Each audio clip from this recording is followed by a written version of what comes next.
Wings അക്കാദമിയിലെ online ക്ലാസ്സുകളിലോട്ട് എല്ലാവർക്കും സ്വാഗതം. നമ്മൾ ഇന്ന് ബോട്ടണിയിലെ തന്നെ ഒരു ചെറിയ ചാപ്റ്റർ ആയിട്ടുള്ള cell the unit of life എന്ന് പറയുന്ന ചാപ്റ്റർ ആണ് ഡിസ്കസ് ചെയ്യാൻ പോകുന്നത്. ഈ ചാപ്റ്ററിൽ നിങ്ങൾക്ക് അറിയാം, ആദ്യം നമ്മൾ എന്തിനെ പറ്റിയാണ് പഠിക്കാം? ആദ്യം നമ്മൾ സെൽ തിയറിനെ പറ്റി പഠിക്കും. എങ്ങനെയാണ് ഒരു ഓർഗാനിസം ഉണ്ടായിരിക്കുന്നത്, അവരുടെ ബോഡിയിൽ എങ്ങനെയാണ് സെൽസ് ഒക്കെ ഉണ്ടാവുന്നതിനെ പറ്റി പഠിക്കും. എന്നിട്ട് നമ്മൾ എന്താ ഡിസ്കസ് ചെയ്യുക? എന്താണ് ഒരു പ്രോകാരിയോട്ടിക് സെൽ? എന്നിട്ട് എന്ത് പഠിക്കും? ആ പ്രോകാരിയോട്ടിക് സെല്ലിലുള്ള സെൽ ഓർഗനൽസിനെ പറ്റി പഠിക്കും. എന്നിട്ട് എന്താ പഠിക്കുക? യൂകാരിയോട്ടിക് സെല്ല് പഠിക്കും. എന്നിട്ട് എന്ത് പഠിക്കും? യൂകാരിയോട്ടിക് സെല്ലില് എന്തൊക്കെ സെൽ ഓർഗനൽസ് ആണുള്ളത്? ഇതാണ് ഈ ചാപ്റ്ററിന്റെ ഒരു ബ്രീഫ് എന്ന് പറയുന്നത്. ഇത്രയും കാര്യങ്ങൾ നമുക്ക് ഈ ചാപ്റ്ററിൽ പഠിക്കാനുള്ളൂ. കുഞ്ഞു ചാപ്റ്റർ ആണ്. ആദ്യം നമ്മൾ എന്താ പഠിക്കുക?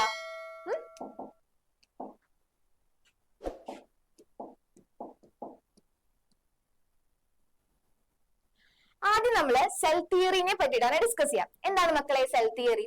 ആരാണ് സെൽ തിയറി കൊണ്ടുവന്നത്? Schleiden and Schwann. നോക്കിയടാ, ഷ്ലീഡൻ ആൻഡ് ഷാൻ എന്ന് പറയുന്ന സയന്റിസ്റ്റ് ആണ് എന്ത് കൊണ്ടുവന്നത്? സെൽ തിയറി കൊണ്ടുവന്നത്. അവരെന്താ പറഞ്ഞേ? Explain that they formulated cell theory. അവരെന്താ കണ്ടുപിടിച്ചേ? അവർ പറഞ്ഞു ഒരു ഓർഗാനിസത്തിന്റെ ബോഡി ഉണ്ടാക്കിയിരിക്കുന്നത് സെല്ല് വെച്ചിട്ടാണെന്ന് അവർ കണ്ടുപിടിച്ചു. പക്ഷെ അവരെ കൊണ്ട് എന്ത് കണ്ടുപിടിക്കാൻ സാധിച്ചില്ല? ഇതാണ് അവരെ കൊണ്ട് കണ്ടുപിടിക്കാൻ സാധിക്കാഞ്ഞത്. എന്താ അവരെ കൊണ്ട് കണ്ടുപിടിക്കാൻ സാധിക്കാഞ്ഞത്? നോക്കിയേ, they did not explain how new cells were formed. ഈ ഓർഗാനിസത്തിന്റെ ബോഡിയിലെ പുതിയ സെല്ലുകൾ എവിടെ നിന്നാണ് ഉണ്ടാവുന്നതെന്ന് ആരെ കൊണ്ട് കണ്ടുപിടിക്കാൻ സാധിച്ചില്ല? ഷ്ലീഡനെ കൊണ്ടും ഷാനിനെ കൊണ്ടും കണ്ടുപിടിക്കാൻ സാധിച്ചില്ല. ഈ കുറവ് നികത്താൻ വേണ്ടി വന്ന സയന്റിസ്റ്റ് ആണ് ആര്? Rudolf Virchow. ഈ ക്വസ്റ്റ്യൻ നിങ്ങൾക്ക് റിപ്പീറ്റഡ് ആയിട്ട് ചോദിക്കുന്ന ക്വസ്റ്റ്യൻ ആണ്. ആരാണ് മോഡിഫൈഡ് സെൽ തിയറി കൊണ്ടുവന്നത്? അല്ലെങ്കിൽ ആരാണ് ഇതിനുള്ള ആൻസർ കണ്ടുപിടിച്ചത്? ആരാണ്? റുഡോൾഫ് വിർച്ചോ എന്ന് പറയുന്ന സയന്റിസ്റ്റ് ആണ്. നോക്കിയേ, അദ്ദേഹം എന്താ പറഞ്ഞേ? He explains that cells divide and new cells were formed from pre-existing cell. എവിടെന്നാടാ? pre-existing cell. അതായത് മുന്നുണ്ടായിരുന്ന സെല്ലുകളിൽ നിന്ന് തന്നെയാണ് പുതിയൊരു സെൽ ഉണ്ടാവുന്നത്. അതിപ്പോ നമുക്കറിയാം, പക്ഷെ അന്നത്തെ കാലത്ത് ഷ്ലീഡനും ഷാനും അറിയില്ലായിരുന്നു. അതാരാ പറഞ്ഞു കൊടുത്തേ? റുഡോൾഫ് വിർച്ചോ എന്ന് പറയുന്ന സയന്റിസ്റ്റ് ആണ് എന്ത് പറഞ്ഞു കൊടുത്തത്? പുതിയ സെല്ലുകൾ ഒരു ഓർഗാനിസത്തിന്റെ ബോഡിയിൽ ഉണ്ടാവുന്നത് പ്രീ എക്സിസ്റ്റിംഗ് സെൽസിൽ നിന്നാണ്. ഇനി ഇതാണ് important question. What is modified cell theory? ആരാണ് സെൽ തിയറി മോഡിഫൈ ചെയ്തത്? ഏത് സയന്റിസ്റ്റ് ആണ്? റുഡോൾഫ് വിർച്ചോ എന്ന് പറയുന്ന സയന്റിസ്റ്റ് ആണ് സെൽ തിയറിനെ മോഡിഫൈ ചെയ്തത്. അദ്ദേഹം എങ്ങനെയാ മോഡിഫൈ ചെയ്തത്? നോക്കിയേ, all living organisms are composed of cells. ഇത് നമ്മുടെ ഷ്ലീഡനും ഷാനും പറഞ്ഞ കാര്യങ്ങളാണ്. ഇനി എന്താണ് റുഡോൾഫ് വിർച്ചോ കണ്ടുപിടിച്ചത്? നോക്കിയടാ, ആൻഡ് പ്രൊഡക്ട്സ് ഓഫ് സെൽസ്. അതായത് ഈ സെല്ലിൽ നിന്ന് തന്നെയാണ് പുതിയ സെൽസ് ഉണ്ടാവുന്നത്. പ്രൊഡക്റ്റ് എന്ന് പറഞ്ഞാൽ നമ്മുടെ മാത്സിൽ രണ്ട് നമ്പേഴ്സ് മൾട്ടിപ്ലൈ ചെയ്ത് കിട്ടുന്ന സംഭവത്തിനാണ് നമ്മൾ പ്രൊഡക്റ്റ് എന്ന് പറയും. ഇവിടെയും അത് തന്നെയാണ്. പഴയതായിട്ട് ഉണ്ടായിരുന്ന സെല്ലിനെ മൾട്ടിപ്ലൈ ചെയ്താണ് എന്തുണ്ടാവുക? പുതിയ സെൽസ് ഉണ്ടാവുക. നോക്കിയേ, all cells arise from pre existing cell. ഓരോ പുതിയ സെല്ലും ഉണ്ടാവുന്നത് മുൻപുണ്ടായിരുന്ന, അതായത് പ്രീ എക്സിസ്റ്റിംഗ് മുന്നേ ഉണ്ടായിരുന്ന സെല്ലുകളിൽ നിന്നാണ്. ഇതാണ് എന്തെന്ന് പറയുന്നത്? സെൽ തിയറി എന്ന് പറയുന്നത്. നോക്കിയേ, ഇനി അടുത്തത് എന്താ? സെൽ തിയറി കഴിഞ്ഞു. ഇത്രയേ ഉള്ളൂ സെൽ തിയറിനെ പറ്റി പഠിക്കാനായിട്ട്. ഇനി നമ്മൾ എന്താ പഠിക്കുന്നത്? ഇനി നമ്മൾ പഠിക്കാൻ പോകുന്നത് cell envelope and it's modification. ഒരു യൂകാരിയോട്ടിക് സെൽ അല്ലെങ്കിൽ ഒരു സെല്ലിന്റെ പുറമേ കാണുന്നതിനെയാണ് നമ്മൾ എന്ത് പറയാ? Cell envelope. ഇപ്പൊ എന്താണ് നമ്മൾ എൻവലപ്പ് എന്ന് പറയുമ്പോൾ എന്താ? നമ്മൾ ലെറ്റർ ഒക്കെ എഴുതിയിട്ട് ഒരു എൻവലപ്പിൽ ഇട്ടിട്ടാണ് അത് നമ്മൾ എന്താ പോസ്റ്റ് ചെയ്യുന്നത്, അല്ലെ? അത് എന്തിനു വേണ്ടിയിട്ട്? നമുക്ക് ഒരു സ്ഥലത്ത് നിന്ന് വേറൊരു സ്ഥലത്തോട്ട് അയക്കേണ്ട സാധനമാണ്. അപ്പൊ അതിനെ പ്രൊട്ടക്ട് ചെയ്യാൻ വേണ്ടിയിട്ടാണ് നമ്മൾ എൻവലപ്പിന്റെ അകത്തിരുന്നത്. അത്രേ ഉള്ളൂ സെൽ എൻവലപ്പ് എന്ന് പറഞ്ഞാലും. എന്താ? സെല്ലിന്റെ പ്രൊട്ടക്ഷന് വേണ്ടിയിട്ടാണ് നമ്മൾ എന്ത് ചെയ്യുന്നത്? സെൽ എൻവലപ്പ് ഉള്ളത്. ഓക്കെ. ആൻഡ് ഈ സെൽ എൻവലപ്പിന് എത്ര ലെയർ ഉണ്ട്? 3 ലെയർ ഉണ്ട്. എത്ര ലെയർ ഉണ്ട്? 3 ലെയർ ഉണ്ട്. നോക്കിയേ, ഔട്ടറിൽ കാണുന്ന ലെയർ നമ്മൾ എന്ത് പറയും? ഗോണിയോലാക്സ്. ആൻഡ് മിഡിലിൽ കാണുന്നതിന് എന്താ പറയാ? Cell wall. ഇന്നറിൽ കാണുന്നതിന് എന്താ പറയാ? Plasma membrane. അല്ലെങ്കിൽ നമ്മൾ എന്ത് പറയും?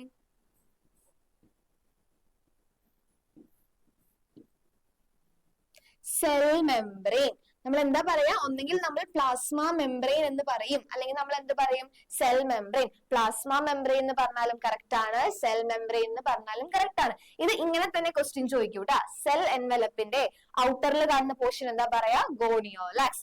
ഈ മിഡിലിൽ കാണുന്നതിന് എന്താ പറയാ, സെൽ വാൾ. ആൻഡ് ഇന്നറിൽ കാണുന്നതിന് എന്താ പറയാ, അതായത് ഉൾഭാഗത്ത് കാണുന്നതിന് എന്താ പറയാ, സെൽ മെംബ്രെയിൻ, അല്ലെങ്കിൽ എന്താ പറയാ, പ്ലാസ്മ മെംബ്രെയിൻ. നോക്കിയടാ, ഇത് അങ്ങനെ ചോദിച്ച് കണ്ടിട്ടില്ല, എന്നാലും ഈ ഒരു കാര്യങ്ങൾ നോട്ട് ചെയ്ത് വെച്ചോ. ഓക്കെ, ഔട്ടർ മോസ്റ്റ് ഗോണിയോലാക്സ് എന്ന് പറയുന്നത് എന്താ, ഔട്ടർ മോസ്റ്റ് ആയിട്ടുള്ള ലെയർ ആണ്. ഇനി ചിലപ്പം ഈ ഗോണിയോലാക്സ് ഒന്നെങ്കിൽ നല്ല ലൂസ് ആയിട്ട് കാണാൻ പറ്റും, ഒന്നെങ്കിൽ ഇവർ നല്ല ലൂസ് ആയിട്ട് കാണാൻ പറ്റും, അല്ലെങ്കിൽ ടൈറ്റ് ആയിട്ട് കാണാൻ പറ്റും. ഇനി ലൂസ് ആയിട്ടാണ് കാണുന്നതെങ്കിൽ നമ്മൾ എന്ത് വിളിക്കും, സ്ലൈം ലെയർ എന്ന് വിളിക്കും. എന്താ വിളിക്കുക, സ്ലൈം ലെയർ. ഈ സ്ലൈം നിങ്ങൾ കണ്ടിട്ടില്ലേ, നമ്മള് കടയിൽ നിന്നൊക്കെ വായിച്ചു കഴിഞ്ഞാൽ ഭയങ്കര ലൂസ് ടിഷ്യൂ, ലൂസ് ആയിട്ടാ കിടക്കാം. അങ്ങനെ ഗോണിയോലാക്സ് ലൂസ് ആയിട്ടാണ് ഇരിക്കുന്നെങ്കിൽ നമ്മൾ എന്ത് വിളിക്കും, സ്ലൈം ലെയർ എന്ന് വിളിക്കും. ഇനി ക്യാപ്സ്യൂൾ, ഒരു ഗുളിക എങ്ങനെയാണ്, അതിന്റെ ഭയങ്കര ഹാർഡ് അല്ലേ അതിന്റെ സർഫസ്, അത്രേ ഉള്ളൂ. ഭയങ്കര തിക്കായിട്ടാണ് ഈ ഗോണിയോലാക്സ് ഇരിക്കുന്നതെങ്കിൽ നമ്മൾ അതിനെ എന്ത് വിളിക്കും, ക്യാപ്സ്യൂൾ എന്ന് വിളിക്കും. എന്താണ് വിളിക്കുക, ക്യാപ്സ്യൂൾ എന്ന്. ഇത്രേ ഉള്ളൂ. ഒരു സെൽ എൻവലപ്പിന്റെ ഔട്ടർ മോസ്റ്റ് കാണുന്ന ലെയർ ആണ് ഗോണിയോലാക്സ്. ആ ഗോണിയോലാക്സ് ലൂസ് ആയിട്ടാണ് കാണുന്നതെങ്കിൽ സ്ലൈം ലെയർ എന്ന് വിളിക്കും. ഇനി അത് തിക്ക് ആയിട്ടാണ് കാണുന്നതെങ്കിൽ ക്യാപ്സ്യൂൾ എന്ന് വിളിക്കും. ഓക്കെ,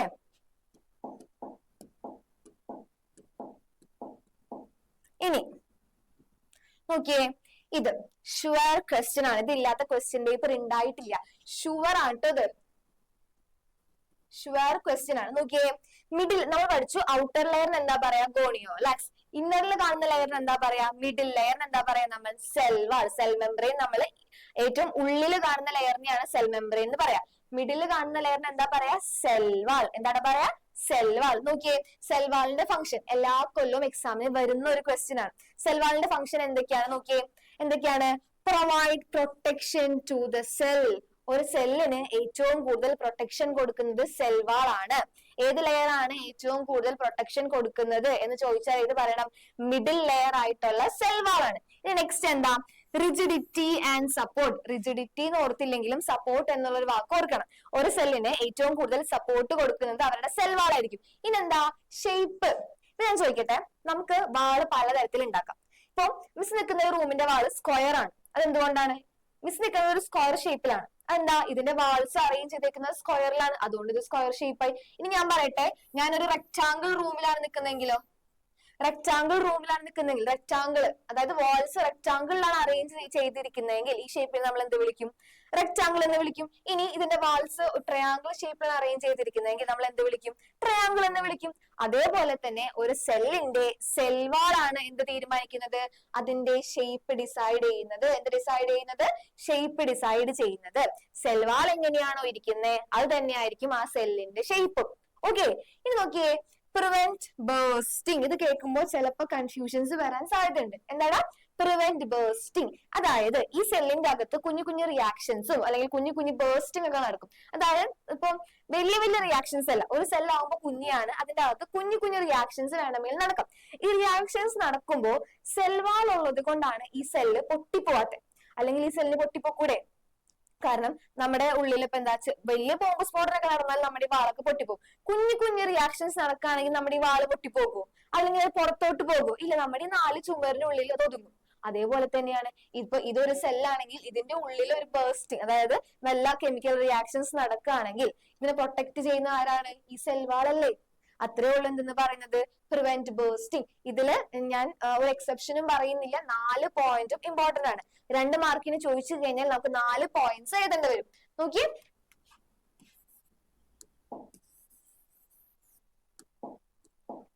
ഏതൊക്കെയാണ് ഒന്നുകൂടി നോക്കി, ഏതൊക്കെയാണ് നോക്കി, പ്രൊവൈഡ് പ്രൊട്ടക്ഷൻ ടു സെൽ, അതായത് സെല്ലിന് പ്രൊട്ടക്ഷൻ പ്രൊവൈഡ് ചെയ്യും. നെക്സ്റ്റ് നോക്കാനാണെങ്കിലോ, റിജിഡിറ്റി ആൻഡ് സപ്പോർട്ട്. റിജിഡിറ്റി എന്ന് പറഞ്ഞാൽ നല്ല സ്ട്രെങ്ത് ആയിട്ട് നിൽക്കാൻ സഹായിക്കും, സപ്പോർട്ട് കൊടുക്കും. ആൻഡ് ഇമ്പോർട്ടന്റ് ആയിട്ടുള്ള എന്താ, ഷേപ്പ്. അതായത് സെൽ വാളിന്റെ ഷേപ്പ് എന്താണോ ആ ഷേപ്പ് തന്നെയായിരിക്കും നമ്മുടെ സെല്ലിന് കിട്ടുക. പിന്നെ എന്തിനു സഹായിക്കും, പ്രിവെന്റ് ബേഴ്സ്റ്റിംഗ്. ബേഴ്സ്റ്റിംഗ് പ്രിവെന്റ് ചെയ്യാൻ വേണ്ടി സഹായിക്കും.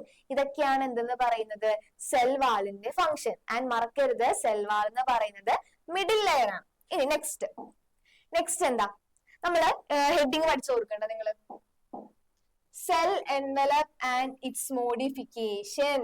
മോഡിഫിക്കേഷൻസ് എന്ന് പറഞ്ഞാൽ എന്താ? സെൽ എൻവലപ്പിൽ എക്സ്ട്രാ വരുന്ന ഫിറ്റിംഗ്സിനെയാണ് നമ്മൾ എന്ത് പറയാ? മോഡിഫിക്കേഷൻസ് എന്ന് പറയുന്നത്. നോക്കിയേടാ, ഫ്ലജെല്ല ആദ്യം നമുക്ക് പഠിക്കാൻ അതിനെ പറ്റിയിട്ടാണ്, ഫ്ലജെല്ലനെ പറ്റിയിട്ടാണ്. എന്താണ് ഈ ഫ്ലജെല്ല? നിങ്ങൾക്ക് അറിയാം, if an organism is motile, അതായത് ഒരു ഓർഗാനിസത്തിന് ഒരു സ്ഥലത്ത് നിന്ന് മറ്റൊരു സ്ഥലത്തേക്ക് അനങ്ങി പോകുന്നതിനെയാണ് നമ്മൾ മോട്ടിലിറ്റി എന്ന് പറയുന്നത്. അവര് മോട്ടൈൽ ആണെങ്കിൽ അവർക്ക് എന്ത് പ്രസന്റ് ആയിരിക്കും? ഫ്ലജെല്ല പ്രസന്റ് ആയിരിക്കും. ഈ പിക്ചറിൽ നോക്കിയേ, ഇവിടെ നിങ്ങൾക്ക് ഇതാണ് ഫ്ലജെല്ല എന്ന് പറയുന്നത്. നോക്കിയേ, ഈ ഇതിനെയാണ് നമ്മൾ ഫ്ലജെല്ല എന്ന് പറയാം. ഇതിനെയാണ് നമ്മൾ എന്ത് പറയാ? ഫ്ലജെല്ല എന്ന് പറയാം. ഓക്കെ, ഫ്ലജെല്ലയുടെ ഇമ്പോർട്ടൻസ് എന്തൊക്കെയാ? നോക്കിയടാ, flagella filamentous extension from their cell wall. എവിടെ നിന്നുള്ള എക്സ്റ്റൻഷൻ? നമുക്ക് 3 ലെയർ ഉണ്ട് അല്ലെ? 3 ലെയർ നമ്മൾ പഠിക്കുന്നുണ്ട്. ഔട്ടർ മോസ്റ്റ് ഗോണിയോലാക്സ് ഉണ്ട്, ആൻഡ് മിഡിൽ സെൽ വാൾ ഉണ്ട്, ഇന്നർ മോസ്റ്റ് പ്ലാസ്മ മെമ്പറൈൻ അല്ലെങ്കിൽ സെൽ മെമ്പറൈൻ ഉണ്ട്. ഫ്ലജെല്ല എന്ന് പറയുന്നത് എന്തിന്റെ എക്സ്റ്റൻഷൻ ആണ്, അല്ലെങ്കിൽ എവിടെ നിന്നുള്ള എക്സ്റ്റൻഷൻ ആണ്? സെൽ വാളിൽ നിന്നുള്ള എക്സ്റ്റൻഷൻ ആണ്. നോക്കിയേ, ഇപ്പൊ നോക്കുകയാണെങ്കിൽ നമുക്ക് 3 ലെയർ ഉണ്ട്.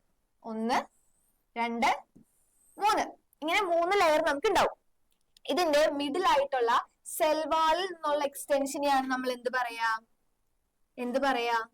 ഫ്ലജെല്ല എന്ന് പറയുന്നത്. സെൽ വാളിൽ നിന്നുള്ള എക്സ്റ്റൻഷനെയാണ് നമ്മൾ എന്ത് പറയുന്നത്? ഫ്ലജെല്ല എന്ന് പറയുന്നത്. ഇനി നെക്സ്റ്റ് മോഡിഫിക്കേഷൻസ് എന്താ? പിലി. മിസ് പിലി എന്നാണ് പറയുന്നത്, ചിലർ പൈലി എന്ന് പറയുന്നവരുണ്ട്. എന്താണ് പറയാ? പിലി. എന്താണ്? പിലി. പിലീട് നോക്കിയേ, ഇത് elongated tubular structures made for special protein. ഒരു സ്പെഷ്യൽ പ്രോട്ടീൻ ഇത് ഒരു തവണ എക്സാമിന് ചോദിച്ചിട്ടുണ്ട്. പിലി ഉണ്ടാക്കിയിരിക്കുന്നത് എന്ത് വെച്ചിട്ടാണ് കേട്ടോ? ഇത് ഒരു തവണ എക്സാമിന് ചോദിച്ചിട്ടുണ്ട്. നോക്കിയടാ, ഇത് ഒരു തവണ എക്സാമിന് ചോദിച്ചിട്ടുള്ള ക്വസ്റ്റ്യൻ ആണ്. പിലി ഉണ്ടാക്കിയിരിക്കുന്നത് എന്ത് വെച്ചിട്ടാണ് പിലി ഉണ്ടാക്കിയിരിക്കുന്നത്? Pili is made up of a special protein. എന്ത് വെച്ചിട്ടാണ്? Special protein. പിന്നെ മിസ് പറഞ്ഞു ഫ്ലജെല്ലയുടെ യൂസ് എന്താ? മോട്ടൈലിറ്റി, അതായത് ഒരു സ്ഥലത്ത് നിന്ന് വേറൊരു സ്ഥലത്തോട്ട് അനങ്ങി പോകാനാണ് ഫ്ലജെല്ല യൂസ് ചെയ്യുന്നത്. പക്ഷെ പിലിയുടെ യൂസ് അതല്ല. ഒരു തവണ പണ്ട് എക്സാമിന് ചോദിച്ചിട്ടുണ്ട്, പിലിനെ കൊണ്ട് മൂവ്മെന്റിനെ ഹെൽപ്പ് ചെയ്യാൻ പറ്റുമോ? അതായത് മൂവ്മെന്റിനെ ഹെൽപ്പ് ചെയ്യുന്ന ഒരു മോഡിഫിക്കേഷൻ ആണോ പിലി എന്ന്?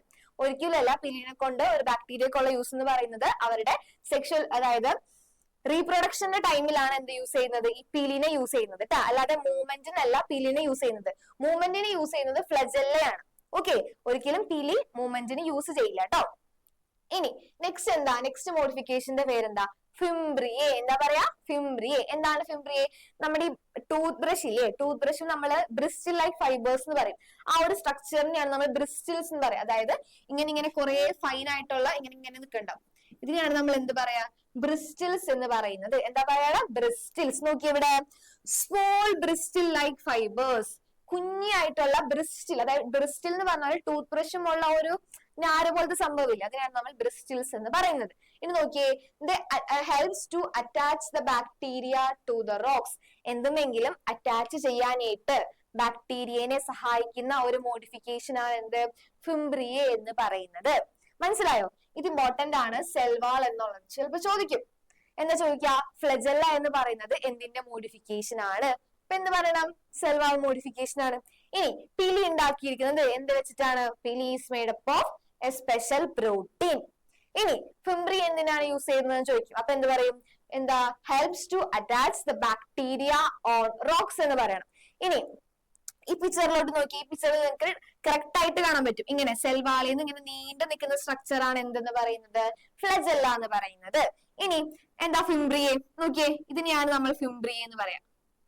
കണ്ട, ഇങ്ങനെ കുറെ ഒരു ബ്രഷിന്റെ ബ്രിസ്റ്റിൽസ് പോലെ നിൽക്കുന്നതിനെയാണ് നമ്മൾ ഫിംബ്രിയെ എന്ന് പറയുന്നത്. ഇനി എന്താണ് സീലിയെ? നമ്മുടെ ഫ്ലജെല്ലയ്ക്ക് ആയിരിക്കും ഏറ്റവും കൂടുതൽ നീട്ടുണ്ടാവും. ഫ്ലജെല്ല കഴിഞ്ഞു കഴിഞ്ഞാൽ ഒരു മീഡിയം ലെങ്ത് കാണാൻ നമുക്ക് ആരെ കാണാൻ പറ്റാ? സീലിയനെ കാണാൻ പറ്റാം. സീലി അല്ലടാ, ആരെ കാണാൻ പറ്റാ? പിലിനെ കാണാൻ പറ്റാം. സീലി അല്ല കേട്ടോ, മിസ് തെറ്റിയതാണ്. ആരെ കാണാൻ പറ്റാ? പിലിനെ കാണാൻ പറ്റാം. ഏറ്റവും കുഞ്ഞായിട്ടുള്ള സ്ട്രക്ചർ ആണ് എന്ത്?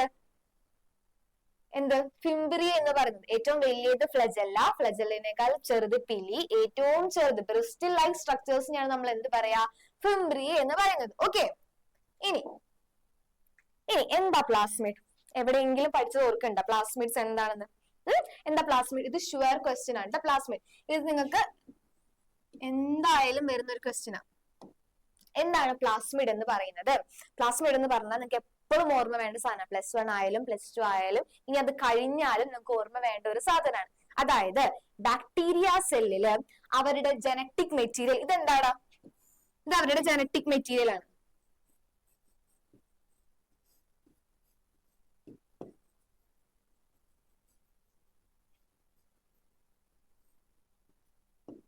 ഇത് അവരുടെ ജനറ്റിക് മെറ്റീരിയൽ. ഇതെന്താ നോക്കിയേ, ഇത് ബാക്ടീരിയയുടെ ജനറ്റിക് മെറ്റീരിയൽ ആണ്. പ്ലാസ്മിഡ് എന്ന് പറഞ്ഞാല് ജനറ്റിക് മെറ്റീരിയൽ അല്ലാതെ ഒരു ബാക്ടീരിയൻ സെല്ലില് എക്സ്ട്രാ ആയിട്ട് കാണുന്ന ഒരു DNA-നെയാണ് നമ്മൾ എന്ത് പറയാ? പ്ലാസ്മിഡ് എന്ന് പറയാ. ഇത് പിക്ചർ ഓർത്ത് വെച്ചാൽ തന്നെ നിങ്ങൾക്ക് പകുതി കാര്യങ്ങൾ കിട്ടും. നോക്കിയേ, പ്ലാസ്മിഡ് എന്ന് പറഞ്ഞാൽ എന്താ? മിസ് ഫസ്റ്റ് ചെയ്തിരിക്കുന്ന പോയിന്റ് എന്താ? സ്മോൾ ആണ്. നമ്മൾ നോർമലി ഉള്ള DNA-ക്കാളും ചെറിയ DNA-കളാണ്. പിന്നെ എന്താ? സർക്കുലാർ ആണ്. സർക്കുലാർ ഷേപ്പിലുള്ള സ്മോൾ ആയിട്ടുള്ള DNA ആണ്. എവിടെയാ കാണാ? ജനറ്റിക് മെറ്റീരിയലിന്റെ പുറത്ത്. പിന്നെ ഇത് എക്സ്ട്രാ ആണ്. നമുക്ക് സാധാരണ ഉണ്ടാവുന്ന എല്ലാ ബാക്ടീരിയകൾക്കും അവരുടെ ജനറ്റിക് മെറ്റീരിയൽ ഉണ്ടാവും. അത് കൂടാതെ എക്സ്ട്രാ ആയിട്ട് കാണുന്ന DNA അല്ലെങ്കിൽ എക്സ്ട്രാ ആയിട്ട് കാണുന്ന ക്രോമസോമൽ സ്ട്രക്ചറിനെയാണ് നമ്മൾ എന്ത് വിളിക്കുക? പ്ലാസ്മിഡ് എന്ന് വിളിക്കുന്നത്. And the most important thing, ഈ പ്ലാസ്മിഡിന് എന്തിനുള്ള കഴിവുണ്ട്? സെൽഫ് റെപ്ലിക്കേഷൻ ഉള്ള കഴിവുണ്ട്. എന്തിനുള്ള കഴിവുള്ളത്? Self replication. എന്താണ് ഈ സെൽഫ് റെപ്ലിക്കേഷൻ എന്ന് പറഞ്ഞിട്ടുണ്ടെങ്കിൽ സ്വയം റെപ്ലിക്കേറ്റ് ചെയ്യാനുള്ള കഴിവുണ്ട്. ജനറ്റിക് മെറ്റീരിയൽ റെപ്ലിക്കേറ്റ് ചെയ്യുന്നത് പോലെ തന്നെ ഇത് ഒറ്റയ്ക്ക് റെപ്ലിക്കേറ്റ് ചെയ്യും. ഇതിന് ആരുടെയും സഹായം വേണ്ട. അതിനാണ് എന്ത് പറയാ? Self replicating. ഇനി എന്താ ഇവരെന്താ പ്രൊവൈഡ് ചെയ്യുക? It will provide unique phenotypic characters. എന്താണ് ഈ ഫീനോടൈപ്പ് എന്ന് പറഞ്ഞാല്? ഫീനോടൈപ്പ് എന്ന് പറഞ്ഞാൽ നമുക്ക് പുറമേ കാണാൻ പറ്റുന്ന അല്ലെങ്കിൽ എന്താ ക്യാരക്ടേഴ്സ് എന്ന് പറയാം. ഫീനോടൈപ്പ് എന്ന് പറഞ്ഞാൽ എന്ത് തന്നെയാണ് അർത്ഥം? ക്യാരക്ടേഴ്സ് തന്നെയാണ് കേട്ടോ അർത്ഥം. ഫീനോടൈപ്പ് എന്ന് പറഞ്ഞാൽ ക്യാരക്ടേഴ്സ് തന്നെയാണ്. അതിന് എക്സാമ്പിൾ ആണ് ഈ പ്ലാസ്മിഡുകള് ബാക്ടീരിയകൾക്ക് ചിലപ്പോൾ ചില പ്രത്യേക കഴിവുകൾ കൊടുക്കും. അതിലൊരു കഴിവാണ് ആന്റിബയോട്ടിക് റെസിസ്റ്റൻസ്. ശരിക്കും ബാക്ടീരിയക്ക് ആന്റിബയോട്ടിക് റെസിസ്റ്റൻസ് ഉണ്ടാവും. നോർമൽ ഒരു ബാക്ടീരിയക്ക് ആന്റിബയോട്ടിക്കിനോട് റെസിസ്റ്റൻസ് ഉണ്ടാവില്ല. പക്ഷെ ഈ പ്ലാസ്മിഡ് എന്തിനുള്ള കഴിവ് കൊടുക്കും? ആന്റിബയോട്ടിക്കിനോട് റെസിസ്റ്റൻസ് ചെയ്യാനുള്ള കഴിവ് ആർക്ക് കൊടുക്കും? ബാക്ടീരിയക്ക് കൊടുക്കും. ഇത് ഷുവർ ക്വസ്റ്റ്യൻ ആണ്. പ്ലാസ്മിഡിന്റെ പോയിന്റ്സ് എഴുതാൻ പറയും. ഇപ്പൊ എന്തൊക്കെ എഴുതും? സ്മോൾ ആണ്, എക്സ്ട്രാ ക്രോമസോമൽ സർക്കുലാർ DNA ആണ്. പിന്നെ അവർക്ക് എന്തിനുള്ള കഴിവുണ്ട്? അവർക്ക് സ്വയം റെപ്ലിക്കേറ്റ് ചെയ്യാനുള്ള കഴിവുണ്ട്. ആൻഡ് അവരെന്ത് കൊടുക്കും? ചില ബാക്ടീരിയകൾക്ക് ചില യൂണിക് ഫീനോട്ടിപ്പിക് ക്യാരക്ടേഴ്സ് കൊടുക്കും. അതിനൊരു എക്സാമ്പിൾ ആണ് എന്ത്? ആന്റിബയോട്ടിക് റെസിസ്റ്റൻസ് എന്ന് പറയുന്നത്. ഓക്കെ, നെക്സ്റ്റ് എന്താ? മീസോസോം. എന്താണ് മീസോസോം? എന്താ ചെയ്തിരിക്കുന്നത്? It is the extension of plasma membrane into the cell. നമ്മൾ വേറൊരു എക്സ്റ്റൻഷൻ പഠിച്ചിട്ടുണ്ട്, ഓർമ്മയുണ്ടോ? എവിടെ എക്സ്റ്റൻഷൻ പഠിച്ചത്? എവിടെയാ നമ്മൾ എക്സ്റ്റൻഷൻ പഠിച്ചത്? നോക്കിയേ, extension from cell wall. Cell വാളിൽ നിന്നുള്ള എക്സ്റ്റൻഷൻ ആണ് എന്ത്? ഫ്ലെജല്ല എന്ന് പറയുന്നത്. പക്ഷെ മീസോസോം എന്താ? എവിടെ നിന്നുള്ള എക്സ്റ്റൻഷൻ ആണ്? Plasma membrane. എവിടെ നിന്നുള്ള എക്സ്റ്റൻഷൻ ആണ്? പ്ലാസ്മ മെംബ്രെയിനിൽ നിന്നുള്ള എക്സ്റ്റൻഷനെ വിളിക്കുന്ന പേരാണ് എന്ത്? മീസോസോം. പിന്നെ നമ്മൾ എന്താ പഠിച്ചേ? ഫ്ലെജല്ല എന്ന് പറയുന്നത് ഇതൊരു സെൽവാൾ ആണെങ്കിൽ, ഇത് സെൽവാൾ ആണെന്ന് വിചാരിക്കാം, ഇതിന് പുറത്തോട്ടാണ് ഫ്ലെജല്ലയുടെ എക്സ്റ്റൻഷൻ എന്ന് പറയുന്നത്. നോക്കിയേ, ഫ്ലെജല്ല എന്ന് പറഞ്ഞിട്ടുണ്ടെങ്കിൽ സെൽവാളിന്റെ പുറത്തോട്ടാണ്. പക്ഷെ നമ്മുടെ മീസോസോം അങ്ങനെയല്ല. നോക്കിയേ, ഇതാണെന്ന് വിചാരിക്കും, ഇത് സെൽവാള്, ഇത് പ്ലാസ്മ മെംബ്രെയിൻ. മീസോസോം എന്ന് പറഞ്ഞ എന്തിന്റെ എക്സ്റ്റൻഷനാ? പ്ലാസ്മ മെംബ്രെയിന്റെ എക്സ്റ്റൻഷനാ. പക്ഷെ ഇത് എങ്ങോട്ടാണ്? Into the cell. സെല്ലിന്റെ അകത്തോട്ടുള്ള എക്സ്റ്റൻഷനെ വിളിക്കുന്ന പേരാണ് എന്ത്? മീസോസോം. എന്താ വിളിക്കുക? മീസോസോം. ഈ എക്സ്റ്റൻഷൻസ് കുറെ രൂപത്തിൽ നമുക്ക് കാണാൻ പറ്റും. 3 രൂപത്തിൽ നമുക്ക് കാണാൻ പറ്റും. എത്ര രൂപത്തിലാ? 3 എങ്ങനെയാണ്? ചിലത് വെസിക്കിൾസ് ആയിട്ട് കാണാൻ പറ്റും, ചിലത് ട്യൂബ്യൂൾസ് ആയിട്ട് കാണാൻ പറ്റും, ചിലത് എങ്ങനെ കാണാൻ പറ്റും? ലാമില ആയിട്ട് കാണാൻ പറ്റും. നോക്കിയേ, ഇത് ഇവിടെ പിക്ചർ എല്ലാം കൊടുത്തിട്ടുണ്ട്. നോക്കിയേ, ഇതാണ് വെസിക്കിൾസ് എന്ന് പറയുന്നത്. ഇങ്ങനെ വട്ടത്തിൽ കാണുന്നതിനെയാണ് വെസിക്കിൾസ് എന്ന് പറയാം. ട്യൂബ്യൂൾസ് എന്ന് പറയുമ്പോൾ എന്താ? ഇങ്ങനെയുള്ളതിനെ ട്യൂബ്യൂൾസ്, ട്യൂബ് പോലെ ഇരിക്കും. ഒരു ട്യൂബ് പോലെ ഇരിക്കുന്ന സ്ട്രക്ചറിനെയാണ് ട്യൂബ്യൂൾസ് എന്ന് പറയുന്നത്. ലാമില്ല എന്ന് പറയുമ്പോൾ എന്താ കണ്ട, ഇതിങ്ങനെയൊക്കെ നിൽക്കുന്ന സ്ട്രക്ചർ ഇല്ലേ, ഇതിനെയാണ് എന്ത് പറയാ? ലാമില്ല എന്ന് പറയുന്നത്. എങ്ങനെ കാണാൻ പറ്റും? ലാമില്ല എന്ന് പറയുന്ന ഷേപ്പിൽ കാണാൻ പറ്റും, ട്യൂബ്യൂൾസ് ആയിട്ട് കാണാൻ പറ്റും, അതേപോലെ തന്നെ വെസിക്കിൾസിന്റെ രൂപത്തിലും കാണാൻ പറ്റും. എക്സാമിന് ചോദിക്കും മീസോസോം, അതായത് പ്ലാസ്മ മെമ്പറൈന്റെ എക്സ്റ്റൻഷൻ ആണ് മീസോസോം. അവരെ ഏതൊക്കെ രീതിയിൽ കാണാൻ പറ്റും? ഏതൊക്കെ രീതിയിലാണ് കാണാൻ പറ്റുക? വെസിക്കിൾസിന്റെ രൂപത്തിൽ കാണാം, ട്യൂബ്യൂൾസിന്റെ രൂപത്തിൽ കാണാം, അതേപോലെ തന്നെ ലാമില്ലയുടെ രൂപത്തിലും കാണാം. ഇനി നമ്മള് സെൽ വാള് പഠിച്ച സമയത്ത് അതിന്റെ ഫങ്ഷൻസ് പഠിച്ചു. അതേപോലെ തന്നെയാണ് മീസോസോമിന്റെ ഫങ്ഷൻസും ഇമ്പോർട്ടന്റ് ആണ്, എക്സാമിന് ചോദിക്കാറുണ്ട്. എന്തൊക്കെയാണ് മീസോസോമിന്റെ ഫങ്ഷൻസ് എന്ന് പറയുന്നത്? Cell wall formation. ആദ്യത്തെ എന്താ? Cell wall formation. പിന്നെ ഇമ്പോർട്ടന്റ് ആയിട്ട് ഓക്കെ, DNA റെപ്ലിക്കേഷൻ സഹായിക്കും. ഒരു സെല്ലിൽ നിന്ന് DNA റെപ്ലിക്കേറ്റ് ചെയ്യാൻ വേണ്ടിയിട്ട് ആര് സഹായിക്കും? നമ്മുടെ മീസോസോം സഹായിക്കും. പിന്നെ എന്തിനു സഹായിക്കും? റെസ്പിറേഷന് സഹായിക്കും, സെക്രീഷന് സഹായിക്കും. പിന്നെ എന്തിനാണ് സഹായിക്കുക? Increases surface area of plasma membrane. നിങ്ങൾക്ക് ഓർത്ത് വെക്കാൻ പറ്റില്ലേ? ഒരു പ്ലാസ്മ മെമ്പറൈന്റെ ഉള്ളിൽ നിന്ന് ഇങ്ങനെ വന്നിട്ടാണ്, നോക്ക്, ഇത് പ്ലാസ്മ മെമ്പറൈൻ ആണ്, ഇതിന്റെ അടുത്ത് ഇതിങ്ങനെ ഒരു എക്സ്റ്റൻഷൻ അല്ലേ നമ്മൾ എന്ത് പറയാ? മീസോസോം എന്ന് പറയാം. ഇപ്പൊ ഇതിന്റെ സ്ഥലം നേരത്തെ ഇത്രയും ഉണ്ടായിരുന്ന പ്ലാസ്മ മെമ്പറൈൻ, ഇത് വന്നപ്പോ ഇത്രയും സ്ഥലം മൊത്തം എന്തായി? പ്ലാസ്മ മെമ്പറൈൻ ആയില്ലേ? അപ്പൊ അതിനെന്ത് ചെയ്തു? Increases the surface area of plasma membrane. ആ ഒരു പോയിന്റ് എന്തായാലും ഓർത്ത് വെക്കാൻ പറ്റുമല്ലോ. പിന്നെ ഇത് ഓർത്ത് വെക്കണം എന്തായാലും. നമുക്ക് വേണമെങ്കിൽ സ്റ്റേറ്റ്മെന്റ് ആയിട്ടൊക്കെ തരും. DNA റെപ്ലിക്കേഷന് മീസോസോം സഹായിക്കോ, അല്ലെങ്കിൽ മീസോസോമിന്റെ ഫംഗ്ഷൻ ആണോ DNA റെപ്ലിക്കേഷൻ ചോദിക്കും. അപ്പൊ എന്താ ഇത് ഓർത്ത് വെക്കണം? DNA റെപ്ലിക്കേഷന് സഹായിക്കും, റെസ്പിറേഷന് സഹായിക്കും, അതേപോലെ തന്നെ സെക്രീഷന് സഹായിക്കും. ചിലപ്പോ ഓഡ് വൺ ഔട്ട് അങ്ങനെ ഒരു രീതിയിലൊക്കെ വേണമെങ്കിൽ ക്വസ്റ്റ്യൻസ് ചോദിക്കും. അതായത് ഒരു 5-6 ഫംഗ്ഷൻസ് തന്നിട്ട് ഇതിൽ ഏതൊക്കെയാണ് മീസോസോമിന്റെ ഫംഗ്ഷൻ, അങ്ങനത്തെ രീതിയിൽ വേണമെങ്കിൽ നമുക്ക് ക്വസ്റ്റ്യൻസ് അക്സെപ്റ്റ് ചെയ്യാം. ഇനി എന്താണ് റൈബോസോം എന്ന് പറഞ്ഞിട്ടുണ്ടെങ്കിൽ, റൈബോസോം എന്ന് പറഞ്ഞാൽ നമുക്കറിയാം അത് പ്രോകാരിയോട്സിലും കാണും, യൂകാരിയോട്സിലും കാണും. അതെല്ലാവർക്കും അറിയാലോ. പക്ഷെ ഇവർ കാണുന്നത് ഒരേപോലെയാണോ? ആൻഡ് ഇതൊന്ന് നോക്കി വെച്ചോ, എങ്ങാനും മാച്ച് ദ ഫോളോയിങ് ആയിട്ട് ചോദിച്ചാലോ. റൈബോസോം കണ്ടുപിടിച്ച സയന്റിസ്റ്റിന്റെ പേരാണെന്ത്? George Palade. എന്താ പറയാ? പാലഡേ തന്നെയാണ് എന്നെ പ്രൊണൗൺസ് ചെയ്യാം. Okay, George Palade. എന്താ പറയാ? ജോർജ് പാലഡേ എന്ന് പറയുന്ന സയന്റിസ്റ്റ് ആണ് റൈബോസോമിനെ ആദ്യമായിട്ട് ഡിസ്കവറി ചെയ്തത്. ഇനി നോക്കിയേ, യൂകാരിയോട്സും ഉണ്ട്, പ്രോകാരിയോട്സും ഉണ്ട്. യൂകാരിയോട്സും ഉണ്ട്, പ്രോകാരിയോട്സും ഉണ്ട്.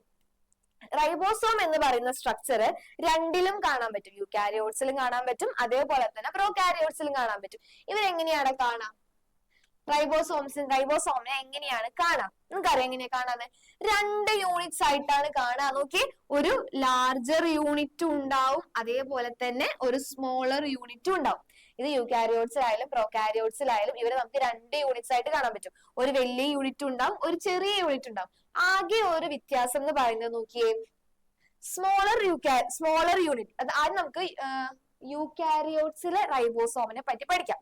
എന്തിലാണ്? യൂകാരിയോട്സിൽ. നോക്കിയേ, സ്മോളർ യൂണിറ്റ് എന്ന് പറയുന്നത് 40S ആയിരിക്കും. എന്തായിരിക്കും? 40S. ആൻഡ് ലാർജർ യൂണിറ്റ് എന്തായിരിക്കും? 60S. ഇങ്ങനെ ഓർത്താൽ മതി. പ്രോകാരിയോട്സിനേക്കാളും അഡ്വാൻസ്ഡ് ആണ് യൂകാരിയോട്സ്. അപ്പൊ യൂകാരിയോട്സിന്റെ വെയിറ്റ് എപ്പോഴും കൂടുതലായിരിക്കും. ഇതൊരു ഡെൻസിറ്റി ആണ് ഈ 40S അല്ലെങ്കിൽ 60S എന്ന് പറയുന്നത്.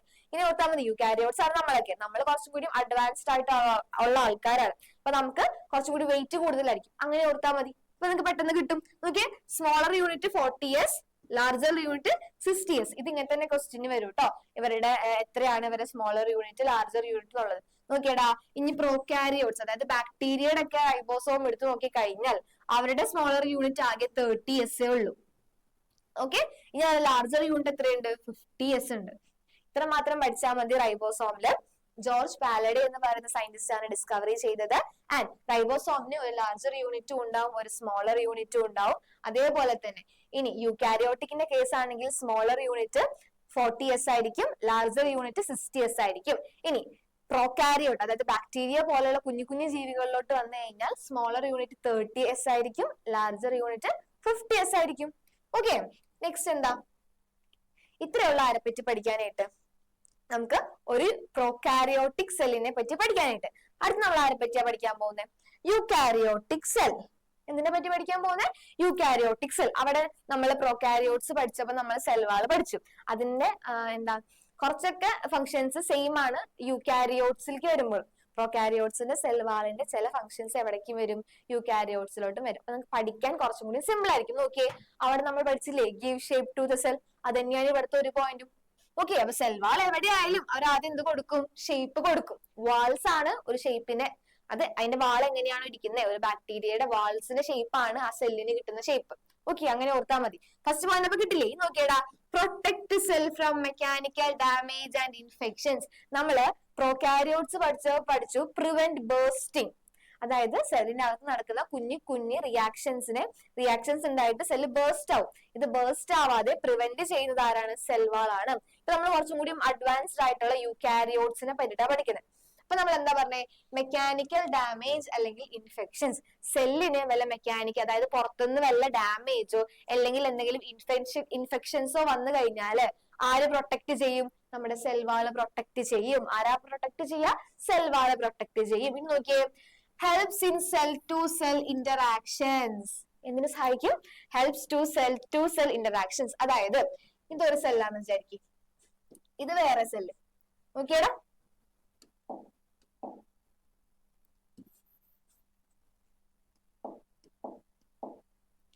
ഇത് ഒരു സെല്ലാന്ന് വിചാരിക്കാം, ഇത് അടുത്ത സെല്ലാന്ന് വിചാരിക്കാം. ഈ സെല്ലിന് ഈ ഒരു സെല്ലിനോട് ഇന്ററാക്ട് ചെയ്യണമെങ്കിൽ അതിനാരാ സഹായിക്കുക? ഇവരുടെ സെൽ വാളാണ് ഹെൽപ്പ് ചെയ്യാം. കാരണം ഇതിന് സെല്ലിന് ചുറ്റും കാണുന്നതാണ് ഈ സെൽ വാൾ അല്ലെ? ഈ സെൽ വാൾ ആണ് എന്തിനു ഹെൽപ്പ് ചെയ്യുക? ഒരു സെല്ലിന് വേറൊരു സെല്ലിനോട് ഇന്ററാക്ട് ചെയ്യണമെങ്കിൽ ഹെൽപ്പ് ചെയ്യുന്ന സ്ട്രക്ചർ ആരാ? സ്ട്രക്ചർ ഏതാ? സെൽ വാൾ ആണ്. ഫസ്റ്റ് പോയിന്റ് ഇമ്പോർട്ടന്റ് ആണ്, നിങ്ങൾക്ക് ഓർത്ത് വെക്കാൻ പറ്റും. ഒരു സെല്ലിന് ഷേപ്പ് കൊടുക്കും. ഈ തേർഡ് പോയിന്റ് ഓർത്ത് വെച്ചാൽ മതി, അത് കുഞ്ഞല്ലേ. Help in cell to cell interactions. നോക്കിയടാ, നെക്സ്റ്റ് നോക്കിയേ, provide barrier to undesirable macromolecules. ഈ സെൽ വാള് ഒരു സെല്ലിനെ പ്രൊട്ടക്ട് ചെയ്യുന്ന സാധനമാണ്. ഒരു സെല്ലിന്റെ പുറമേ കാണുന്ന ഒരു വാളിനെയാണ് നമ്മൾ സെൽ വാൾ എന്ന് പറയുന്നത്. അങ്ങനെ എല്ലാ സാധനങ്ങൾക്കും ഇതിന്റെ അകത്തോട്ട് പ്രവേശനമില്ല. അതായത് ഏതൊരു സാധനം വന്നാലും അതിന് സെല്ലിന്റെ അകത്തോട്ട് കയറാൻ പറ്റില്ല. എന്തിനാണ് പ്രൊവൈഡ് ബാരിയർ പോലെ? ബാരിയർ എന്ന് പറഞ്ഞാൽ എന്താണ്? ഒരു ഷീൽഡ് പോലെ നിൽക്കും. അൺഡിസൈർഡ് മാക്രോ മോളിക്യൂൾസ്, ചില വലിയ മാക്രോ എന്ന് പറഞ്ഞാൽ വലിയ മോളിക്യൂൾസ്, മൈക്രോ എന്ന് പറഞ്ഞാൽ കുഞ്ഞു മോളിക്യൂൾസ്. മാക്രോ മോളിക്യൂൾസ് എന്ന് പറഞ്ഞാൽ ചില വലിയ മോളിക്യൂൾസ് ഉണ്ട്. ചില അൺഡിസൈർഡ് എന്ന് പറഞ്ഞാൽ എന്താ? ഡിസൈർഡ് എന്ന് പറഞ്ഞാൽ അവർ ആഗ്രഹിക്കുന്നത്, അൺഡിസൈർഡ് എന്ന് പറഞ്ഞാൽ അവർ ആഗ്രഹിക്കാത്തത്. ഇവർക്ക് ഇഷ്ടമല്ലാത്ത അല്ലെങ്കിൽ ഇതിന്റെ അകത്തോട്ട് കയറാൻ പാടില്ലാത്ത കുറച്ച് മോളിക്യൂൾസ് ഉണ്ട്. ആ മോളിക്യൂൾസ് കിടക്കാതെ എന്ത് പ്രൊവൈഡ് ചെയ്യും? കുറച്ച് ബാരിയർ പ്രൊവൈഡ് ചെയ്യും. എന്താ പ്രൊവൈഡ് ചെയ്യുക? ബാരിയർ പ്രൊവൈഡ് ചെയ്യും. ഇനി നെക്സ്റ്റ് നോക്ക്, ഇത് അത്ര ചോദിച്ച് കണ്ടിട്ടില്ല, എന്നാലും ഒന്ന് രണ്ട് പേപ്പറിൽ കണ്ടിട്ടുണ്ട്. ഇതൊന്ന് പഠിച്ചു വെക്കണേ. Algae have cell wall made up of cellulose, Manas, galactose and minerals like calcium. ചിലപ്പോ ചോദിക്കും ആൽഗൽ സെൽ വാള് എന്ത് വെച്ചിട്ടാണ് ഉണ്ടാക്കിയിരിക്കുന്നത്? എന്ത് വെച്ചിട്ടാണ് ഉണ്ടാക്കിയിരിക്കുന്നത്? സെല്ലുലോസ് ഉണ്ട്, ഗാലക്ടോസ് ഉണ്ട് and minerals like cell wall. ഇത് ഇങ്ങനെ തന്നെ ചോദിക്കും ചിലപ്പോ, ആൽഗയുടെ സെൽ വാൾ എന്തൊക്കെ വെച്ചിട്ടാണ് ഉണ്ടാക്കിയിരിക്കുന്നത്. ഇനി നമ്മുടെ പ്ലാന്റ്സിന്റെ സെൽ വാൾ എന്ത് വെച്ചിട്ടാണ് ഉണ്ടാക്കിയിരിക്കുന്നത്? അത് നമുക്ക് എല്ലാവർക്കും അറിയുന്ന കാര്യമാണ്. പ്ലാന്റ് സെൽ വാൾ എന്ത് വെച്ചിട്ട് ഉണ്ടാക്കിയിരിക്കുന്നത്? സെല്ലുലോസ് വെച്ചിട്ടാണ്. ചില പ്ലാന്റ്സിന്റെ സെൽ വാള് ഹെമി സെല്ലുലോസ് എന്ന് പറയുന്ന ഒരു സബ്സ്റ്റൻസ് യൂസ് ചെയ്തിട്ട് ഉണ്ടാക്കിയിട്ടുണ്ട്. എന്ത് വെച്ചിട്ടാണ്? Hemi cellulose. നിങ്ങൾക്ക് അറിയുന്ന കാര്യമില്ല, സെല്ലുലോസ് ആൻഡ് അതിനൊപ്പം ഒരു ഹെമി ചേർക്കാം. ഇതൊരു സബ്സ്റ്റൻസ് ആട്ടോ. ഇതായിരിക്കും നിങ്ങൾ കേട്ടിട്ടില്ലാത്ത വാക്കുകൾ. ആൽഗൽ സെൽവാൾ, ആൽഗളുടെ സെൽവാളും സെല്ലുലോസ് വെച്ചിട്ട് തന്നെയാണ് ഉണ്ടാക്കിയിരിക്കുന്നത്. പക്ഷെ വേറെ കുറച്ച് ആൽഗകളുടെ സെൽവാള് ചിലപ്പോൾ ഗാലക്ടോസ് വെച്ചിട്ട് ഉണ്ടാക്കിയിട്ടുണ്ടാവും, അല്ലെങ്കിൽ ചില മിനറൽസ്, അതായത് കാൽഷ്യം പോലുള്ള മിനറൽസ് വെച്ചും ഉണ്ടാക്കിയിട്ടുണ്ടാവും. ഇനി നെക്സ്റ്റ് എന്താ? Cell membrane. നമ്മൾ അവിടെ പഠിച്ച പോലെ തന്നെ എന്താ? ഗോണിയോലാക്സ് പഠിച്ചു അവിടെ. പിന്നെന്താ? മിഡിൽ ആയിട്ടുള്ള സെൽ വാൾ പഠിച്ചു, അതിന്റെ അകത്തുള്ള പ്ലാസ്മ മെമ്പറൈൻ പഠിച്ചു. അതേപോലെ തന്നെ ഇവിടെ നമ്മൾ സെൽ വാൾ പഠിച്ചു. എന്നിട്ട് എന്താ പഠിക്കാൻ പോകുന്നത്? Cell membrane. എന്താണ് പഠിക്കാൻ പോകുന്നത്? Cell membrane. ഇവിടെ നോക്കിയ ഏറ്റവും ഇമ്പോർട്ടന്റ് ആയിട്ടുള്ള ടോപ്പിക് ആണ് ഇത്. സെൽ മെമ്പറൈൻ എന്ത് വെച്ചിട്ടാണ് ഉണ്ടാക്കിയിരിക്കുന്നത്? Cell membrane is composed of lipids and protein. എന്ത് വെച്ചിട്ടാണ് ഉണ്ടാക്കിയിരിക്കുന്നത്? ലിപ്പിഡ്സും പ്രോട്ടീൻസും വെച്ചിട്ടാണ് സെൽ മെമ്പറൈൻ ഉണ്ടാക്കിയിരിക്കുന്നത്. ഇനി ലിപ്പിഡ്സ് എങ്ങനെ അറേഞ്ച് ചെയ്തിരിക്കുന്നത്? Lipids are arranged as bilayer, അതായത് രണ്ട് ലെയർ ഉണ്ട്. സെൽ മെമ്പറൈൻ എടുത്തു കഴിഞ്ഞാൽ അവർക്ക് രണ്ട് ലെയർ ഉണ്ട്. ഈ രണ്ട് ലെയറിലും ഇവിടെയും ലിപ്പിഡ്സ് ഉണ്ടാവും, അതേപോലെ തന്നെ ഇവിടെയും എന്തുണ്ടാവും? ലിപ്പിഡ്സ് ഉണ്ടാവും. Lipids are arranged as bilayer, രണ്ട് ലെയർ ആയിട്ടാണ് ലിപ്പിഡ്സ് അറേഞ്ച് ചെയ്തിരിക്കുന്നത്. നോക്കിയിടങ്ങി, polar head towards outside and hydrophobic tail towards inner part. അതായത് ശരിക്കും നോക്കുകയാണെങ്കിൽ ഈ ലിപ്പിഡ്സിന്റെ സ്ട്രക്ചർ ഇങ്ങനെയാണ്. ഇതിങ്ങനെയാണ് ലിപ്പിഡ്സ് ഇരിക്കുക. ഒരു ഹെഡും ഉണ്ടാവും, ഒരു ടെയിലും ഉണ്ടാവും. ഇവിടെ എന്താ എഴുതിയിരിക്കുന്നത്? Polar head towards outside. വെള്ളത്തിനെ പേടിയില്ലാത്ത ഹെഡ് എന്ത് ചെയ്യും? പുറത്തോട്ട് നിൽക്കും. ഇങ്ങനെയാണ് നിൽക്കുക.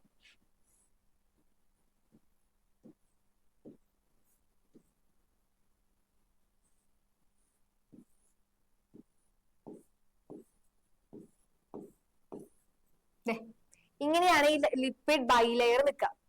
ഓക്കെ, വെള്ളത്തിന് പേടിയില്ലാത്ത ഹെഡ് പുറത്തോട്ട് നിൽക്കും, അതിന്റെ വാല് എങ്ങോട്ട് നിൽക്കും, അകത്തോട്ട് നിൽക്കും. ഇതിന്റെ ടെയിൽ എങ്ങനെയാണെന്നാ പറയുന്നത്? ഹൈഡ്രോഫോബിക്. ഫോബിക് എന്ന് പറഞ്ഞാല് ഇഷ്ടമല്ല, ഫിലിക് എന്ന് പറഞ്ഞാൽ ഇഷ്ടമാണ്, ഫോബിക് എന്ന് പറഞ്ഞാൽ ഇഷ്ടമല്ല. ഹൈഡ്രോഫോബിക്, വെള്ളത്തിന് ഇഷ്ടമല്ലാത്തവരാണ് ഇവര്. അപ്പൊ എന്ത് ചെയ്യും? വെള്ളത്തിന് ഇഷ്ടമല്ലാത്ത ടെയില് ഉള്ളിലോട്ട് നിൽക്കും. ആൻഡ് ഒരു കുഴപ്പമില്ലാത്ത പോളാർ ഹെഡ്, വെള്ളത്തിന് ഇഷ്ടമുള്ള ഹെഡ് എങ്ങോട്ട് നിൽക്കും? ഔട്ട് സൈഡിലോട്ട് നിൽക്കും. അപ്പൊ ആദ്യം പഠിക്കേണ്ട കാര്യം, സെൽ മെംബ്രെയിൻ ഉണ്ടാക്കിയിരിക്കുന്നത് ലിപ്പിഡ്സും പ്രോട്ടീൻസും വെച്ചിട്ടാണ്. And lipids are arranged in bilayer, 2 layer ആയിട്ടാണ് ഇവർ അറേഞ്ച് ചെയ്തിരിക്കുന്നത്. എന്നിട്ട് എന്താ പഠിക്കേണ്ടത്? ഈ 2 ലെയർ ആയിട്ട് അറേഞ്ച് ചെയ്തിട്ടുണ്ടെങ്കിൽ ഇവരുടെ തലഭാഗം പുറത്തോട്ടും, polar head towards outside, and ഇവരുടെ ടെയിൽ എങ്ങോട്ടാണ്? Tail is towards inner part. ഇനി എന്താ പഠിക്കണ്ടേ? In addition to phospholipids also contain cholesterol. ഞാൻ പറഞ്ഞു ലിപ്പിഡ്സും പ്രോട്ടീൻസും ആണ് ഉള്ളത്. അവരെ കൂടാതെ ആരെ കൂടി കാണാൻ പറ്റും? ആരെ കൂടെ കാണാൻ പറ്റും? ദേ ഈ പിക്ചറിൽ നോക്കി കഴിഞ്ഞാല് ഇവിടെ കുറച്ച് വേറെ സാധനങ്ങളെ കൂടി കാണാൻ പറ്റും. ദേ ഇതിനെയാണ് നമ്മൾ എന്ത് പറയാ? ഇവിടെ കുറച്ച് സാധനങ്ങൾ കാണാൻ പറ്റും. ഇതിനെയാണ് നമ്മൾ കൊളസ്ട്രോൾ എന്ന് പറയാ. കുറച്ച് എന്തിനെ കൂടി കാണാൻ പറ്റൂടാ? കൊളസ്ട്രോളുകളെ കൂടി കാണാൻ പറ്റും. ലിപ്പിഡ്സും പ്രോട്ടീൻസും അല്ലാതെ വേറെ എന്തിനു നമുക്ക് കാണാൻ പറ്റാം? കൊളസ്ട്രോൾസിനെ കാണാൻ പറ്റും. അത് അങ്ങനെ ക്വസ്റ്റ്യൻ കണ്ടിട്ടില്ല. ഇനി എങ്ങാനും വല്ല സ്റ്റേറ്റ്മെന്റ് ക്വസ്റ്റ്യൻസ് ആയിട്ട് വന്നാലേ വരുള്ളൂ കേട്ടോ. നോക്കാം, കൊളസ്ട്രോളിനെയും കൂടി കാണാൻ പറ്റും. ഓക്കെ, ഇനി നെക്സ്റ്റ് പോയിന്റ് എന്താ? Depending on ease of extraction. എന്താണ് ഈസ് ഓഫ് എക്സ്ട്രാക്ഷൻ എന്ന് പറഞ്ഞാല്? നമുക്ക് എടുക്കാനുള്ള എളുപ്പത്തിൽ, എക്സ്ട്രാക്ട് ചെയ്യാനുള്ള എളുപ്പത്തിൽ എന്താക്കിയിട്ടുണ്ട്? Membrane can be classified into 2, integral and peripheral. എന്തൊക്കെയാണ്? ഇന്റഗ്രൽ ആയിട്ടും പെരിഫറൽ ആയിട്ടും. അത് ഈ പിക്ചർ നോക്കിക്കഴിഞ്ഞാൽ നിങ്ങൾക്ക് മനസ്സിലാവും.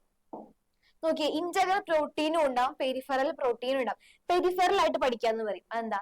പുറമേ ഉള്ളത് മാത്രം, കുറച്ച് കാര്യങ്ങൾ മാത്രം പഠിക്കാം. തന്റെ പെരിഫറൽ പ്രോട്ടീൻ എന്ന് പറയുമ്പോൾ കണ്ട, ഇതാണ് ഈ പെരിഫറൽ പ്രോട്ടീൻ. ഇങ്ങനെ ഈ പുറമേ കാണുന്നതിനെയാണ് നമ്മൾ എന്ത് പറയാ? Peripheral protein. അത് എടുക്കാൻ നല്ല എളുപ്പമല്ലേ? നമുക്ക് പുറമേ ഉള്ള പ്രോട്ടീനെ വെറുതെ വലിച്ചെടുക്കാൻ പറ്റും. ഇന്റഗ്രൽ പ്രോട്ടീൻ എന്ന് പറയുമ്പോൾ നോക്കി, ഈ ഉള്ളിലോട്ട്, അതായത് ഈ ലിപ്പിഡ് ലെയറിന്റെ അകത്തോട്ട് ഇറങ്ങിയിരിക്കുന്ന പ്രോട്ടീനെയാണ് നമ്മൾ ഇന്റഗ്രൽ പ്രോട്ടീൻ എന്ന് പറയുന്നത്. പുറമേ കാണുന്ന പ്രോട്ടീൻസിനെയാണ് നമ്മൾ പെരിഫറൽ പ്രോട്ടീൻസ് എന്ന് പറയാം. ഓക്കെ, നോക്കി ഇനി എന്താ? Peripheral proteins lie on the surface. സർഫസിൽ കാണുന്ന പ്രോട്ടീൻസിനെയാണ് നമ്മൾ എന്ത് പറയാ? Peripheral protein. ഇന്റഗ്രൽ പ്രോട്ടീൻ എങ്ങനെയാ കാണാം? Partially or totally buried in the membrane. ഒന്നെങ്കിൽ പകുതിയോ, ഇവിടെ എന്താ? ഇവിടെ ഫുള്ള് ബെറീഡ് ആണ് അല്ലെ? മൊത്തം എന്തിന്റെ? മെംബ്രെയിന്റെ ഉള്ളിലോട്ട് ഇറങ്ങിയിരിക്കുകയാണ്. ഒന്നെങ്കിൽ മൊത്തം ഇറങ്ങിയിരിക്കും, അല്ലെങ്കിൽ കണ്ട പകുതി ഭാഗം ഇറങ്ങിയിട്ട് പകുതി ഭാഗം പുറത്തിരിക്കല്ലേ, അതിനെയാണ് പാർഷ്യലി എന്ന് പറയാ കേട്ടോ. ഒന്നെങ്കിൽ എന്താ? Partially or totally buried in the membrane. മെംബ്രെയിന്റെ ഉള്ളിലോട്ട് മൊത്തമായിട്ടോ അല്ലെങ്കിൽ പാർഷ്യലി ബെറീഡ് ചെയ്തിരിക്കുന്ന പ്രോട്ടീനെയാണ് നമ്മൾ എന്ത് പറയാ? ഇന്റഗ്രൽ പ്രോട്ടീൻ എന്ന് പറയുന്നത്. സെൽ മെംബ്രെയിൻ ഇമ്പോർട്ടന്റ് ടോപ്പിക് ആണ്. Cell membrane is made up of lipids and protein. ലിപ്പിഡ്സും പ്രോട്ടീൻസും അല്ലാതെ കൊളസ്ട്രോളിനും കൂടി കാണാൻ പറ്റും. പിന്നെ എന്താണ്? Lipids are arrange bilayer ആയിട്ട്, അതായത് 2 ലെയർ ആയിട്ടാണ് ഇവ അറേഞ്ച് ചെയ്തിരിക്കുന്നത്. ഇനി പോളാർ ആയിട്ടുള്ള ഹെഡ് എവിടെയാ കാണാം? ഔട്ട്സൈഡോട്ട് ഫേസ് ചെയ്തിട്ട് കാണാൻ പറ്റും. ഇനി വെള്ളത്തിനെ പേടിയുള്ള, അതാണ് ഹൈഡ്രോഫോബിക് എന്ന് പറയുന്നത്. ഹൈഡ്രോഫോബിക് ആയിട്ടുള്ള ടെയിൽ എങ്ങനെയാണ്? Towards inner part. ഇതെന്താ? ഈസ് ഓഫ് എക്സ്ട്രാക്ഷൻ, അതായത് നമുക്ക് എടുക്കാനുള്ള എളുപ്പത്തിന്റെ ബേസിൽ പ്രോട്ടീനെ 2 ആക്കി ക്ലാസിഫൈ ചെയ്തിട്ടുണ്ട്. എന്തൊക്കെയാണ്? പുറമെ സർഫസിൽ കാണുന്ന പ്രോട്ടീനെ പെരിഫറൽ പ്രോട്ടീൻ എന്നും, ഇനി partially or totally buried in the cell membrane. മെംബ്രെയിനിൽ പാർഷ്യലി, അതായത് മൊത്തമായിട്ടോ അല്ലെങ്കിൽ കുറച്ച് പാർഷ്യലി ബെറി ചെയ്ത് നിൽക്കുന്ന പ്രോട്ടീൻ നമ്മൾ എന്ത് വിളിക്കും? ഇന്റഗ്രൽ പ്രോട്ടീൻ എന്ന് വിളിക്കും. ഇതിനാണ് സെൽ മെംബ്രെയിനെ പറ്റി ആദ്യം പഠിക്കാനുള്ള കാര്യങ്ങൾ. ഇനി നെക്സ്റ്റ് എന്താണ് ഫ്ലൂയിഡ് മൊസൈക്ക് മോഡൽ? മിസ് ഇവിടെ ഈ പിക്ചർ കാട്ടി തന്നില്ലേ? ഇതിനെയാണ് നമ്മൾ എന്ത് പറയാ? ഫ്ലൂയിഡ് മൊസൈക്ക് മോഡൽ എന്ന് പറയുന്നത്. എന്താ പറയാ? Fluid mosaic model. അതിനോട് നമുക്ക് വരാം കേട്ടോ.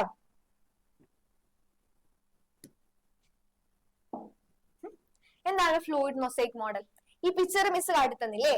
ഈ ഒരു പിക്ചറിനെയാണ് നമ്മൾ എന്ത് പറയാ? Fluid mosaic model. ഇത് നിങ്ങളുടെ ടെക്സ്റ്റ് ബുക്കിലുള്ള പിക്ചർ ആണ്. ചിലപ്പോ എന്താ ഇത് മിസ് ചിലപ്പോ ഇത് അടയാളപ്പെടുത്താനായിട്ട് ചോദിക്കും. അപ്പൊ പിക്ചർ ടെക്സ്റ്റ് ബുക്കിലുള്ള പിക്ചേഴ്സ് ഒന്നും വിടാതെ നോക്കി പോകണം കേട്ടോ. നോക്കി ചിലപ്പോൾ പെരിഫറൽ പ്രോട്ടീൻ അടയാളപ്പെടുത്താൻ വേണ്ടി ചോദിക്കും, ചിലപ്പോൾ ഇന്റഗ്രൽ പ്രോട്ടീൻ അടയാളപ്പെടുത്താൻ വേണ്ടി ചോദിക്കും, ലിപ്പിഡ് ലെയേഴ്സ് അടയാളപ്പെടുത്താൻ വേണ്ടി ചോദിക്കും. എന്താണോ ടെക്സ്റ്റ് ബുക്കിലുള്ളത് അത് അടയാളപ്പെടുത്താൻ വേണ്ടി എക്സാമിന് ചോദിച്ചേക്കാം. ടെക്സ്റ്റ് ബുക്കിലുള്ള ഫിഗേഴ്സ് എല്ലാവരും നോട്ട് ചെയ്തിട്ട് പോകണം കേട്ടോ. നോക്കി കഴിഞ്ഞ് ഇവിടെ എന്താ ഉള്ളത്? Fluid mosaic model. ആരാണ് ഈ ഫ്ലൂയിഡ് മൊസൈക് മോഡൽ പ്രപ്പോസ് ചെയ്തത്? നമ്മൾ റൈബോസോം പഠിച്ചപ്പോ പഠിച്ചു, ജോർജ് പാലഡെ എന്ന് പറയുന്ന സയന്റിസ്റ്റ് ആണ് റൈബോസോം ആദ്യമായിട്ട് കണ്ടുപിടിച്ചത്. അതേപോലെ തന്നെ ഈ ഫ്ലൂയിഡ് മൊസൈക് മോഡൽ പ്രപ്പോസ് ചെയ്ത 2 സയന്റിസ്റ്റ് ആണ് സിംഗർ ആൻഡ് നിക്കോൾസൺ. ആരാണ്? Singer and Nicolson. Singer and Nicholson ആണ് ഈ ഒരു മോഡൽ പ്രപ്പോസ് ചെയ്തത്. ഈ മോഡലിന്റെ പ്രത്യേകത എന്താ നോക്കിയേ. According to this quasi-fluid nature of the lipid enables the lateral movement of the protein. ഈ quasi-fluid nature എന്ന് പറഞ്ഞാൽ ഒരു ഫ്ലൂയിഡ് നേച്ചറിനെ വിളിക്കുന്ന പേരാണ് ഈ quasi-fluid nature. ഓക്കെ, ഈ എന്തിന്റെയാണ്? ലിപ്പിഡിന്റെ ഈ നേച്ചർ കാരണമാണ്. അതായത് ലിപ്പിഡ് ബൈലെയറില്ലേ, അതായത് ഈ ലിപ്പിഡ് ബൈലെയറിന്റെ ഈ ക്വാസി ഫ്ലൂയിഡ് ആയി, അത് ക്വാസി ഫ്ലൂയിഡ് എന്ന് പറഞ്ഞാല് വെള്ളമാണോ എന്ന് ചോദിച്ചാൽ വെള്ളമല്ല, സോളിഡ് ആണോ എന്ന് ചോദിച്ചാൽ സോളിഡും അല്ല. ഈ സ്ലൈമിന്റെ ഒക്കെ ഒരു രൂപമില്ലേ, അതിനെയാണ് ക്വാസി ഫ്ലൂയിഡ് നേച്ചർ എന്ന് പറയുന്നത്. വെള്ളവുമല്ല സോളിഡും അല്ല, അങ്ങനത്തെ ഒരു സ്ട്രക്ചറിനെയാണ് നമ്മൾ ക്വാസി ഫ്ലൂയിഡ് നേച്ചർ എന്ന് പറയുന്നത്. ഈ ലിപ്പിഡ്സിന്റെ ഈ ക്വാസി ഫ്ലൂയിഡ് നേച്ചർ ആണ് എന്തിനു സഹായിക്കുന്നത്? Enables the lateral movement of protein. ഒരു പ്രോട്ടീന്റെ ലാറ്ററൽ മൂവ്മെന്റിന് സഹായിക്കുന്നത്. ഈ ലിപ്പിഡ് ബൈലെയർ ഇങ്ങനെ ഇരിക്കുകയായിരിക്കും, ഇതിന്റെ മേലെ കൂടെ ലാറ്ററലി പ്രോട്ടീൻസിന് മൂവ് ചെയ്യാൻ പറ്റുന്നത് ഈ ലിപ്പിഡ്സിന്റെ എന്ത് നേച്ചർ കൊണ്ടാണ്? ക്വാസി ഫ്ലൂയിഡ് നേച്ചർ കൊണ്ടാണ്. ഇനി നോക്കിയേടാ, the ability to move within the membrane is called fluidity. Fluidity നമ്മൾ പഠിച്ചിട്ടുണ്ട്, നമ്മൾ ഫിസിക്സിലൊക്കെ പഠിച്ചിട്ടുണ്ട് തോന്നുന്നുണ്ട് ഫ്ലൂയിഡിറ്റിനെ പറ്റിയിട്ട്. എന്താണ് നോക്കിയേ, വിത്തിൻ മെംബ്രെയിൻ, ഒരു മെംബ്രെയിനിൽ മൂവ് ചെയ്യാനുള്ള എബിലിറ്റിനെയാണ് നമ്മൾ എന്ത് പറയാ? ഫ്ലൂയിഡിറ്റി. അത് അങ്ങനെ ചോദിച്ചു കണ്ടിട്ടില്ല, എന്നാലും നോട്ട് ചെയ്ത്, എങ്ങാനും ചോദിച്ചാലോ. ഓക്കെ, ഒരു മെംബ്രെയിന്റെ മുകളിലൂടെ മൂവ് ചെയ്യാൻ പറ്റുന്ന എബിലിറ്റിനെയാണ് നമ്മൾ ഫ്ലൂയിഡിറ്റി എന്ന് പറയുന്നത്. ഓക്കെ, ആ എബിലിറ്റിനെ വിളിക്കുന്ന പേരാണ് എന്ത്? ഫ്ലൂയിഡിറ്റി. ഓക്കെ, ഇനി നോക്കിയേ, close fluid nature of the membrane is also important four. ഇനി എന്തുകൊണ്ടാണ് ഫ്ലൂയിഡ് നേച്ചറിൽ ഇരിക്കുന്നത്? ഇതിന് വേണമെങ്കിൽ സോളിഡ് ആയിട്ട് ഇരുന്നാൽ പോരെ, അല്ലെങ്കിൽ ലിക്വിഡ് ആയിട്ട് ഇരുന്നാൽ പോരെ. ഒരു ക്വാസി ഫ്ലൂയിഡ് ആയിട്ടുള്ള നേച്ചറിൽ ഇരിക്കുന്നത് എന്തുകൊണ്ടാണ്? അങ്ങനെ ഇരിക്കുന്നത് കൊണ്ട് എന്തെങ്കിലും ഇമ്പോർട്ടൻസ് ഉണ്ടോ? ഇമ്പോർട്ടൻസ് ഉണ്ട്, അല്ലെങ്കിൽ അതിന് സോളിഡ് ആയിട്ട് ഇരുന്നാൽ പോരെ. അതിന്റെ ഇമ്പോർട്ടൻസ് ആണ് നമുക്ക് അടുത്ത് പഠിക്കാനുള്ളത്. നമ്മുടെ സെൽ വാളിന്റെ ഫംഗ്ഷൻ പഠിച്ചു, അതേപോലെ തന്നെ യൂകാരിയോട്സിൽ വന്നപ്പോ അവരുടെ സെൽ വാളിന്റെ ഫംഗ്ഷൻസ് പഠിച്ചു, പിന്നെന്താ മീസോസോമിന്റെ ഫംഗ്ഷൻസ് പഠിച്ചു. അതേപോലെ തന്നെ അടുത്തത് പഠിക്കാനായിട്ടുള്ള ഒരു ഇമ്പോർട്ടൻസ് സംഭവമാണ് ക്വാസി ഫ്ലൂയിഡ് നേച്ചറിന്റെ ഇമ്പോർട്ടൻസ്. ഫംഗ്ഷൻസ് അല്ല കേട്ടോ. എന്തുകൊണ്ടാണ് ഇവർ ഈ ഫ്ലൂയിഡ് നേച്ചറിൽ ഇരിക്കുന്നത്? എന്തുകൊണ്ടാണ് നോക്കിയേ, സെൽ ഗ്രോത്ത്. അങ്ങനെ ക്വാസി ഫ്ലൂയിഡ് നേച്ചറിൽ ഇരിക്കുന്നത് കൊണ്ട് സെൽ ഗ്രോത്തിന് സഹായിക്കുന്നുണ്ട്. പിന്നെന്താ, formation of Inter cellular junction. 2 സെല്ലുകൾ തമ്മിലുള്ള ജംഗ്ഷനെയാണ് നമ്മൾ ഇന്റർ സെല്ലുലാർ ജംഗ്ഷൻ എന്ന് പറയുന്നത്. പിന്നെ എന്തിനു സഹായിക്കും? സെക്രീഷന് സഹായിക്കും. എന്തിനാ സഹായിക്കുക? സെക്രീഷന്. സെൽ ഡിവിഷന് സഹായിക്കും. പിന്നെ ലാസ്റ്റ് നോക്കിയേ, എൻഡോസൈറ്റോസിസ്. എന്താണ് എൻഡോസൈറ്റോസിസ് എന്ന് പറഞ്ഞാൽ? എൻഗൾഫിംഗ് എന്ന് മക്കൾ കേട്ടിട്ടുണ്ടാവും. എൻഗൾഫിംഗ് എന്ന് പറഞ്ഞാൽ എന്താ? ഒരു ജീവനുള്ള ഒരു സംഭവം ഇരിക്കുന്നുണ്ടെങ്കിൽ ഒരു ഓർഗാനിസം വന്നിട്ട് അതിനെ വിഴുങ്ങുന്നതിനെയാണ് എൻഗൾഫിംഗ് എന്ന് പറയുന്നത്. എൻഡോസൈറ്റിസ് എന്ന് പറഞ്ഞിട്ടുണ്ടെങ്കിൽ ഇതൊരു സെല്ലാന്ന് വിചാരിക്കും, ഇവിടെയാണ് അതിന്റെ ഫുഡ് ഇരിക്കുന്നത്. ഓക്കെ, ഇവിടെയാണ് അതിന്റെ ഫുഡ് ഇരിക്കുന്നത്. എന്ത് ചെയ്യുന്ന അറിയോ? ഇതിങ്ങനെ നീങ്ങിന്റെ അടുത്തേക്ക് പോയിട്ട് ഇതിന്റെ മേലെ ഇങ്ങനെ കയറി ഒരു എൻഗൾഫിംഗ് പോലെ തന്നെ, ചുരുക്കി എൻഗൾഫിംഗ് അല്ല പ്രോസസ്സ്, പക്ഷെ എന്താണ് എൻഗൾഫിംഗ് പോലെ തന്നെ ഇതിങ്ങനെ വളർന്ന് ഇതിനെ ഇങ്ങനെ ഉള്ളിലോട്ട് അകത്തോട്ടാക്കി എടുക്കും. അതായത് സെല്ലിന്റെ അകത്തോട്ട് കയറ്റിയെടുക്കും. എൻഡോസൈറ്റോസിസ്. എൻഡോ എന്ന് പറഞ്ഞാൽ എന്റർ, ഉള്ളിലോട്ട് ഈ ഒരു സബ്സ്റ്റൻസിന് എടുക്കുന്ന പ്രോസസ്സിനെയാണ് നമ്മൾ എന്ത് പറയാ? എൻഡോസൈറ്റോസിസ് എന്ന് പറയുന്നത്. ഓക്കെ, ക്വാസി ഫ്ലൂയിഡ് നേച്ചറിൽ മെയിൻ ആയിട്ട് പഠിക്കുന്നത് Singer and Nicolson. Singer and നിക്കോൾസന്റെ പേരാണ്. ഏത് സയന്റിസ്റ്റ് ആണ് ക്വാസി ഫ്ലൂയിഡ് നേച്ചർ പ്രപ്പോസ് ചെയ്തതെന്ന് ചോദിച്ചാൽ ആരുടെ പേര് പറയണം? Singer and Nicolson. And according to this model എന്താണ്? അക്കോർഡിംഗ് ടു ദിസ് മോഡൽ എന്താ ചെയ്യുന്നത്? Enables the lateral movement of the protein. ഒരു പ്രോട്ടീന്റെ ലാറ്ററൽ മൂവ്മെന്റിന് സഹായിക്കുന്നത് ഇവരുടെ ഈ ക്വാസി ഫ്ലൂയിഡ് ആയിട്ടുള്ള നേച്ചർ ആണ്. ഓക്കെ, ഇനി നെക്സ്റ്റ് എന്താ? Most important function most important function എന്താണ്? മോസ്റ്റ് ഇമ്പോർട്ടന്റ് ഫംഗ്ഷൻ എന്താണ് ഈ മോസ്റ്റ് ഇമ്പോർട്ടന്റ് ഫംഗ്ഷൻ ആയിട്ടുള്ളത്? നോക്കിയേ, മോസ്റ്റ് ഇമ്പോർട്ടന്റ് ഫംഗ്ഷൻ എന്ന് പറഞ്ഞു കഴിഞ്ഞാൽ എന്താ? Transport of molecules across the membrane. ഇവരിങ്ങനെ ക്വാസി ഫ്ലൂയിഡ് ആയിട്ട് ഇരുന്ന് കഴിഞ്ഞാലല്ലേ അതിന്റെ മേലെ കൂടെ മോളിക്യൂൾസിന് മൂവ് ചെയ്യാൻ പറ്റുള്ളൂ എന്ന് ആലോചിക്കും. മോളിക്യൂൾസിന് മൂവ് ചെയ്യണമെങ്കിൽ ഇവരിനെ ക്വാസി, അതായത് ഫ്ലൂയിഡും അല്ല സ്ലൈമിന്റെ രൂപത്തിൽ ഇരുന്ന് കഴിഞ്ഞാൽ നമ്മൾ അതിന്റെ മേലെ ഒരു മോളിക്യൂൾസിന് ഇട്ട് കൊടുത്താൽ അത് സിമ്പിൾ ആയിട്ട് അതിന് മൂവ് ചെയ്യാൻ പറ്റും. ഓക്കെ, അതാണ് ഇതിന്റെ ഇമ്പോർട്ടന്റ് ആയിട്ടുള്ള ഫംഗ്ഷൻ എന്ന് പറയുന്നത്. ഇനി നോക്കിയടാ, the membrane is selectively permeable. എന്താണ് സെലക്ടീവ്ലി പെർമിയബിൾ എന്ന് പറഞ്ഞാൽ? മിസ് നേരത്തെ സെൽ വാളോ സെൽ മെംബ്രെയിനെ പഠിപ്പിച്ചതോ പറഞ്ഞു, എല്ലാവർക്കും എല്ലാ മോളിക്യൂൾസിനും അകത്തോട്ട് കയറാൻ പറ്റില്ല. ഇവർക്ക് ഇഷ്ടമല്ലാത്ത കുറച്ച് മോളിക്യൂൾസ് ഉണ്ട്. ഇഷ്ടമുള്ളതിനെയും ഇഷ്ടമല്ലാത്തതിനെയും സെലക്ട് ചെയ്തിട്ടാണ് ഇവർ അകത്തോട്ട് കയറ്റാം. ആ ഒരു കഴിവിനെയാണ് നമ്മൾ എന്ത് പറയാ? Selectively permeable. എല്ലാവർക്കും അകത്തോട്ട് കയറാൻ പറ്റില്ല. സെലക്ട് ചെയ്ത കുറച്ച് മോളിക്യൂൾസിന് മാത്രമേ അകത്തോട്ട് എൻറ്റർ ചെയ്യാൻ പറ്റുള്ളൂ. ആ ഒരു ഫംഗ്ഷനെയാണ് നമ്മൾ എന്ത് പറയാ? സെലക്ടീവ്ലി പെർമിയബിൾ എന്ന് പറയുന്നത്. ഓക്കെ, നെക്സ്റ്റ് എന്താ? എൻഡോമെംബ്രെയിൻ സിസ്റ്റം. എന്താണ് എൻഡോമെംബ്രെയിൻ സിസ്റ്റം എന്ന് പറഞ്ഞാൽ ഈ ചാപ്റ്ററിൽ ഏറ്റവും കൂടുതൽ ക്വസ്റ്റ്യൻസ് വരുന്ന ഒരു ഏരിയ ആണ് ഈ എൻഡോമെംബ്രെയിൻ സിസ്റ്റം എന്ന് പറയുന്നത്. എന്താ എൻഡോമെംബ്രെയിൻ സിസ്റ്റം എന്ന് പറഞ്ഞിട്ടുണ്ടെങ്കിൽ? നോക്കിയേ, membranous organs is different in structure and function, but they are considered as together as endomembrane system. യൂക്കാരിയോട്സിന്റെ ഏറ്റവും വലിയ പ്രത്യേകത എന്താണ്? അവർക്ക് മെംബ്രേനിയസ് ആയിട്ടുള്ള, അതായത് ഒരു കവറിംഗ് ഉള്ള ഓർഗണൽസ് ഉണ്ട്. സെല്ലിന്റെ അകത്ത് കാണുന്ന ഓർഗണൽസിനെയാണ് നമ്മൾ സെൽ ഓർഗണൽസ് എന്ന് പറയുന്നത്. ഇവരുടെ ഏറ്റവും വലിയ പ്രത്യേകതയാണ് ഇവർക്ക് മെംബ്രേനിയസ് ആയിട്ടുള്ള ഓർഗണൽസ് കാണാൻ പറ്റും. ഇവരുടെ ഫങ്ഷൻസും സ്ട്രക്ചേഴ്സും ഡിഫറെന്റ് ആണ്. പക്ഷെ നമ്മൾ എന്ത് കൺസിഡർ ആസ് എ സിസ്റ്റം. എന്തുകൊണ്ടാണ് ഇവരൊരു സിസ്റ്റം ആയിട്ട് കൺസിഡർ ചെയ്യുന്നത്? Because they are coordinated. ഇവരുടെ സ്ട്രക്ചറും ഫംഗ്ഷനും ഡിഫറെന്റ് ആണ്. പക്ഷെ നമ്മൾ ഇവരെ ഒരു സിസ്റ്റം ആയിട്ട് കൺസിഡർ ചെയ്യും. എന്തുകൊണ്ടാണ് ഒരു സിസ്റ്റം ആയിട്ട് കൺസിഡർ ചെയ്യുന്നത്?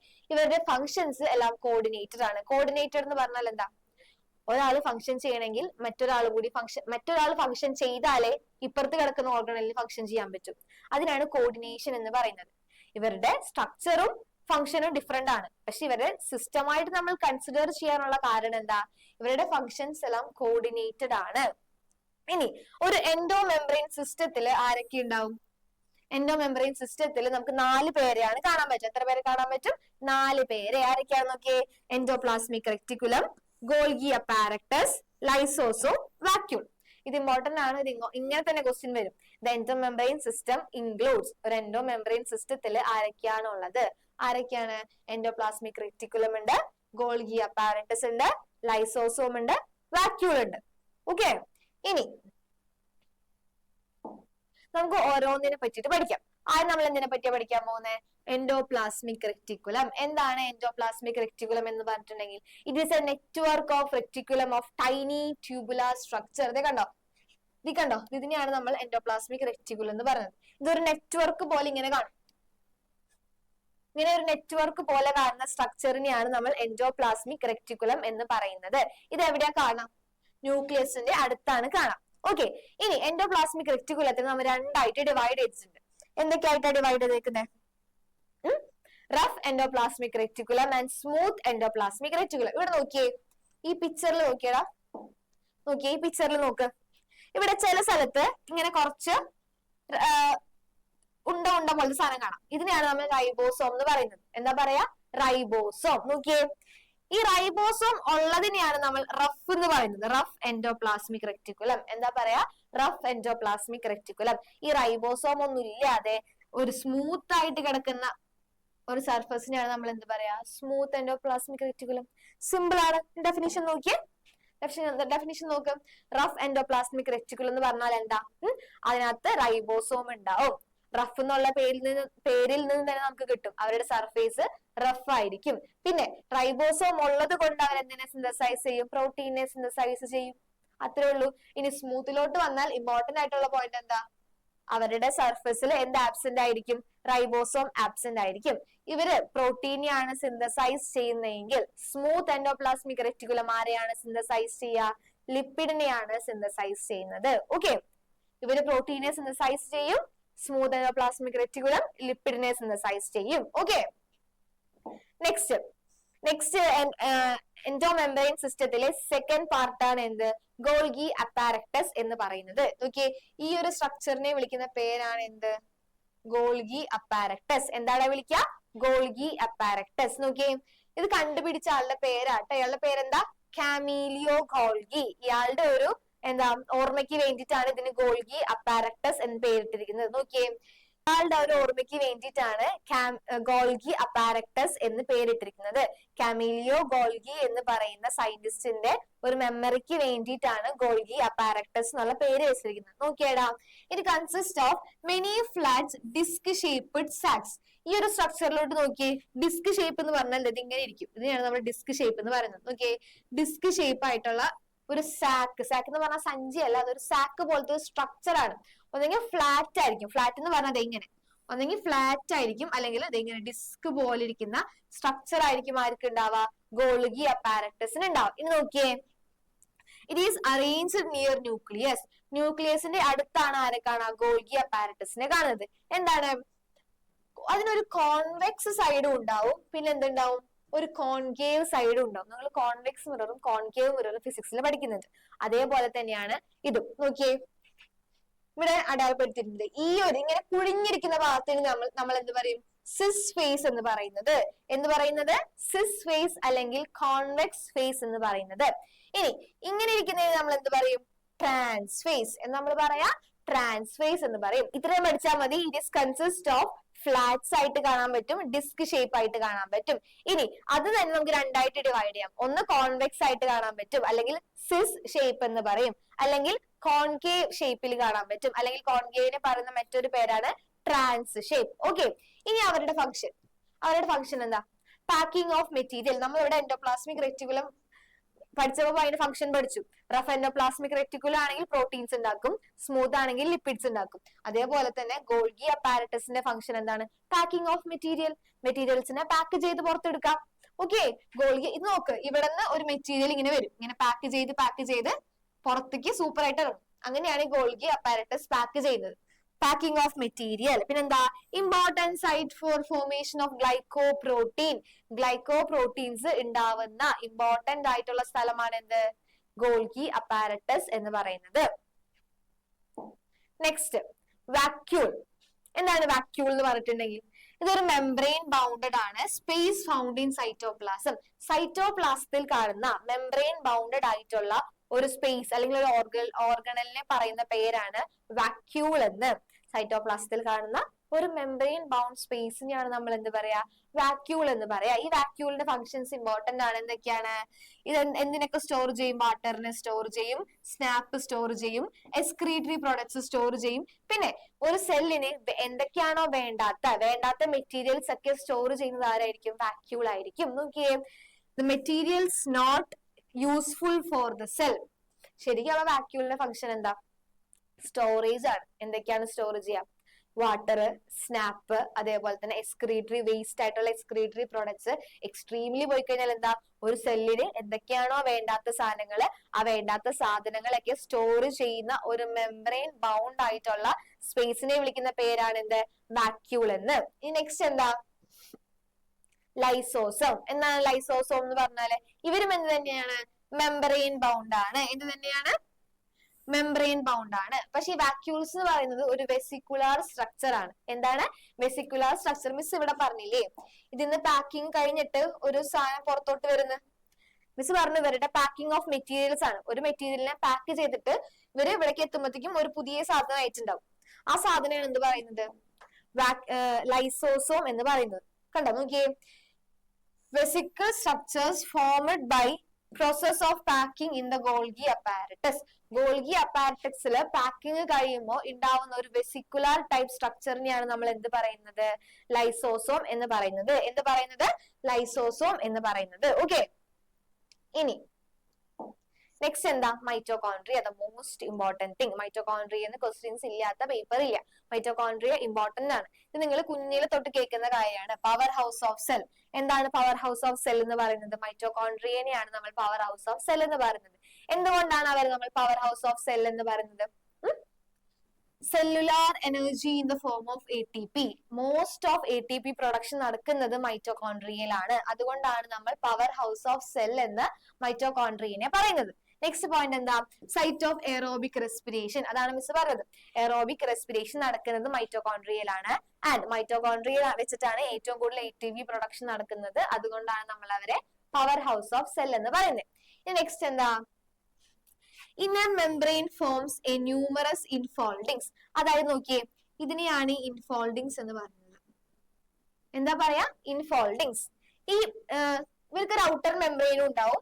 അതായത് ഇവർക്കൊരു ഔട്ടർ മെംബ്രെയിൻ ഉണ്ടാവും, ഒരു ഇന്നർ മെംബ്രെയിൻ ഉണ്ടാവും. ഈ ഇന്നർ മെംബ്രെയിൻ എന്ത് ചെയ്യും? ഉള്ളിലോട്ട് കുറച്ച് ഫോൾഡിങ്സ് ഫോം ചെയ്യും. ഈ ഫോൾഡിങ്സിനെ നമ്മൾ വിളിക്കുന്ന പേരാണ് ക്രിസ്റ്റേ. എന്താണ് വിളിക്കുക? ക്രിസ്റ്റേ. നമ്മൾ എന്താ വിളിക്കുക ഇൻഫോൾഡിങ്സിനെ? ക്രിസ്റ്റേ എന്ന്. ഓക്കെ, ഈ ക്രിസ്റ്റേ എന്ത് ചെയ്യും? Increases the surface area. നമ്മൾ സർഫസ് ഏരിയ കൂട്ടുന്ന വേറൊരു സാധനത്തിനെ പഠിച്ചിട്ടുണ്ട്. ഓർത്തെടുക്കാൻ പറ്റുണ്ടോ നോക്കിട്ടോ. അതും ഇതും കൺഫ്യൂസ്ഡ് ആവരുത്. അവിടെ പഠിച്ചത് വേറെ, ഇവിടെ പഠിച്ചത് വേറെ. ഇവിടെ എന്താ, ഇവിടെ ഏത് സ്ട്രക്ചർ ആണ് സർഫസ് ഏരിയ കൂട്ടുന്നത്? ക്രിസ്റ്റേ എന്ന് പറയുന്ന സ്ട്രക്ചർ ആണ്. നോക്കിയേ, ഇത് ഇങ്ങനെ ഇരിക്കുമ്പോഴാണോ സ്ട്രക്ചർ കൂടുതലായിട്ടുണ്ടാവുക, അല്ലെങ്കിൽ ഇങ്ങനെ ഇങ്ങനെ ഇങ്ങനെ ഇങ്ങനെ ഇൻഫോൾഡിങ്സ് ആയിട്ടിരിക്കുമ്പോഴാണോ? ഇൻഫോൾഡിങ്സ് ആയിട്ടിരിക്കുമ്പോഴല്ലേ സ്ട്രക്ചർ കൂടാം, അതായത് സർഫസ് ഏരിയ കൂടുന്നത്. ഓക്കെ, ക്രിസ്റ്റയുടെ ഒരു ഇമ്പോർട്ടന്റ് ആയിട്ടുള്ള ഫംഗ്ഷൻ ആണ് എന്ത്? It increases the surface area. ഇനി നമ്മൾ പറഞ്ഞു റൈബോസോം പ്രോകാരിയോട്ടിലും കാണും, യൂകാരിയോട്ടിലും കാണും. അതേപോലെ തന്നെ മൈറ്റോകോൺട്രിയയിലും റൈബോസോം കാണും. മൈറ്റോകോൺട്രിയയിൽ കാണുന്ന റൈബോസോം ആണ് 70S റൈബോസോം. ഓക്കെ, മൈറ്റോകോൺട്രിയയിൽ കാണുന്ന റൈബോസോം എത്രയാണ്? 70S ribosome. മൈറ്റോകോൺട്രിയക്ക് എന്ത് DNA ആണുള്ളത്? സിംഗിൾ സർക്കുലർ DNA ഉണ്ട്. അതേപോലെ തന്നെ 70S റൈബോസോം ഉണ്ട്. ഇനി നോക്ക്, inner compartment is filled with dense homogeneous substance called matrix. അതായത് ഇവിടെ നോക്കിയേ, ഇതിങ്ങനെ കാണുന്നില്ലേ? ഇത് കുറെ ഒരു സബ്സ്റ്റൻസ് ഒരു യെല്ലോ കളറിൽ, അതിനാണ് നമ്മൾ മെട്രിക്സ് എന്ന് പറയുന്നത്. ഇതിന്റെ ഇന്നർ കമ്പാർട്ട്മെന്റ്, അതായത് ഔട്ടർ കമ്പാർട്ട്മെന്റ് ഉണ്ടാവും, അതിനകത്ത് കാണുന്നതാണ് ഇന്നർ കമ്പാർട്ട്മെന്റ് എന്ന് പറയുന്നത്. ഇതിന്റെ ഇന്നർ കമ്പാർട്ട്മെന്റ് ഒരു ഹോമോജീനിയസ് ആയിട്ടുള്ള ഒരു സ്ട്രക്ചർ വെച്ച് ഫിൽ ചെയ്ത് വെച്ചിരിക്കുകയാണ്. ആ സ്ട്രക്ചറിനെ പറയുന്ന പേരാണ് എന്ത്? മെട്രിക്സ് എന്ന്. ഓക്കെ, ഇതിനകത്ത് ഇമ്പോർട്ടന്റ് ആയിട്ട് ഓർത്ത് വെക്കേണ്ടത് mitochondria is known as powerhouse of cell. Aerobic respiration നടക്കുന്നത് ഇവിടെയാണ്. പിന്നെന്താ? ഇന്നർ മെംബ്രെയിൻ എന്ത് ഫോം ചെയ്യും? ഇൻഫോൾഡിങ്സ് ഉണ്ടാക്കും. ആൻഡ് ആ ഇൻഫോൾഡിങ്സിനെ വിളിക്കുന്ന പേരാണ് ക്രിസ്റ്റേ.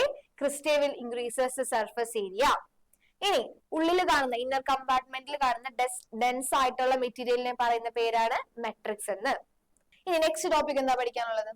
പ്ലാസ്റ്റിഡ്സ്. യൂകാരിയോട്സിൽ കാണുന്ന വേറെ ഒരു സ്ട്രക്ചർ ആണ് എന്ത്? പ്ലാസ്റ്റിഡ്സ് എന്ന് പറയുന്നത്.